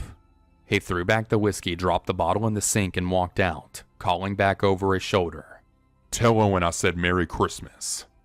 Once the guy was outside, my grandfather heard him knock over the pile of firewood by the steps. After another minute, he smelled smoke and realized the guy had set fire to the pile, likely intending to burn the house down. My grandfather hobbled over awkwardly, shotgun still up, barely able to hold it straight on his bad leg, and peered outside. The guy was gone, but there was so much snow around the fire and so much icy wind assaulting it that the fire was already nearly out. When Owen and the others got back and saw the charred marks on the front stairs, they asked what happened and my grandfather told them everything. Owen flew into a rage, took the shotgun, and followed the guy's tracks out across the fields with a lantern. He didn't come back until Christmas morning when the family was all gathered in the kitchen for breakfast. Owen tossed the gun down and hissed that the fucking thing hadn't even been loaded. When my grandfather asked if he got him, Owen nodded and responded, "Oh yes." And that was it. He never got my great-grandfather Owen to report exactly what happened or even know how he knew the man. My grandfather said that he never saw the stranger ever again.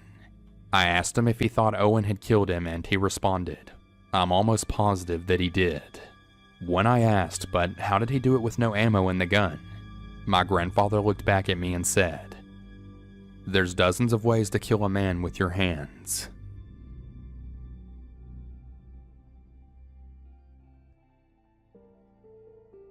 This didn't happen to me, but a close friend of mine. To avoid any confusion, I will write the story from his perspective. This happened several years ago when I was about 14. My family planned a weekend getaway to visit my uncle in Maine. We would stay in a cabin because my uncle's house was too small to accommodate everyone. We arrived at the cabin on a Thursday night and planned on staying until Sunday. It was Christmas Eve when we got there. I'll give you a brief layout of the cabin. It was a small, single-story ranch-style house with 2 bedrooms, a kitchen, a dining room, an outdoor balcony, and 1 bathroom. We unpacked our belongings and settled in for the night. The next morning, we headed to my uncle's house and spent the entire day there. We helped prepare a Christmas dinner and had a small fire going outside. After a long day of celebration, we drove back to the cabin, extremely exhausted. I got washed up and ready for bed. However, once I exited the bathroom, I felt a dreadful sensation come over me, an uneasiness in the pit of my stomach. It felt as though something was in the cabin with us. As a side note, I'll mention that I'm a firm believer in the paranormal. I cautiously made my way towards the dining room. When I entered, I looked towards the back of the room where the window was. The moonlight outside had bled into the room, casting a dim glow. When my eyes adjusted, I then saw a dark figure standing in the corner. A pair of red eyes stared into my soul with malicious intent. My next actions are inexplicable. I still have trouble understanding what happened to me when I go back to that night. But I calmly walked towards the bedroom and ignored whatever was hiding in the dining room. I still can't explain it. I should have been mortified, but it was almost like my brain went into autopilot. I eventually woke up at exactly 2:17 a.m. to the sound of heavy footsteps in the hallway. I could have passed it off as one of my parents grabbing a drink, but the footsteps were slow and deliberate, getting louder and louder as they approached my bedroom. My worst fears came true when I heard my bedroom door slowly creak open. I ducked under the covers, hoping that the thing would just leave. But my prayers fell on deaf ears as I felt something sit at the end of my bed. There then came a low, menacing growl.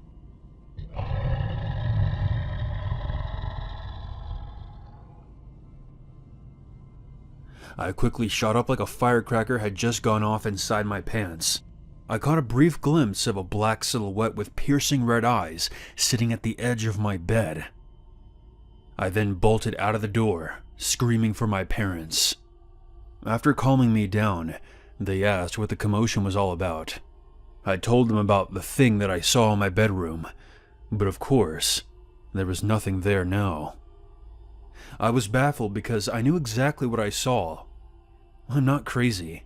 I know the difference between nightmares and reality. It's hard to explain the kind of fear you experience when you see something with your own two eyes that you know should not be there. My parents did the obligatory lecturing about having a nightmare and brushing off any possibility of a paranormal event. We continued our stay until Sunday and left for home. To this day, I have no idea what I saw in the cabin that night, and I will not be returning to find out.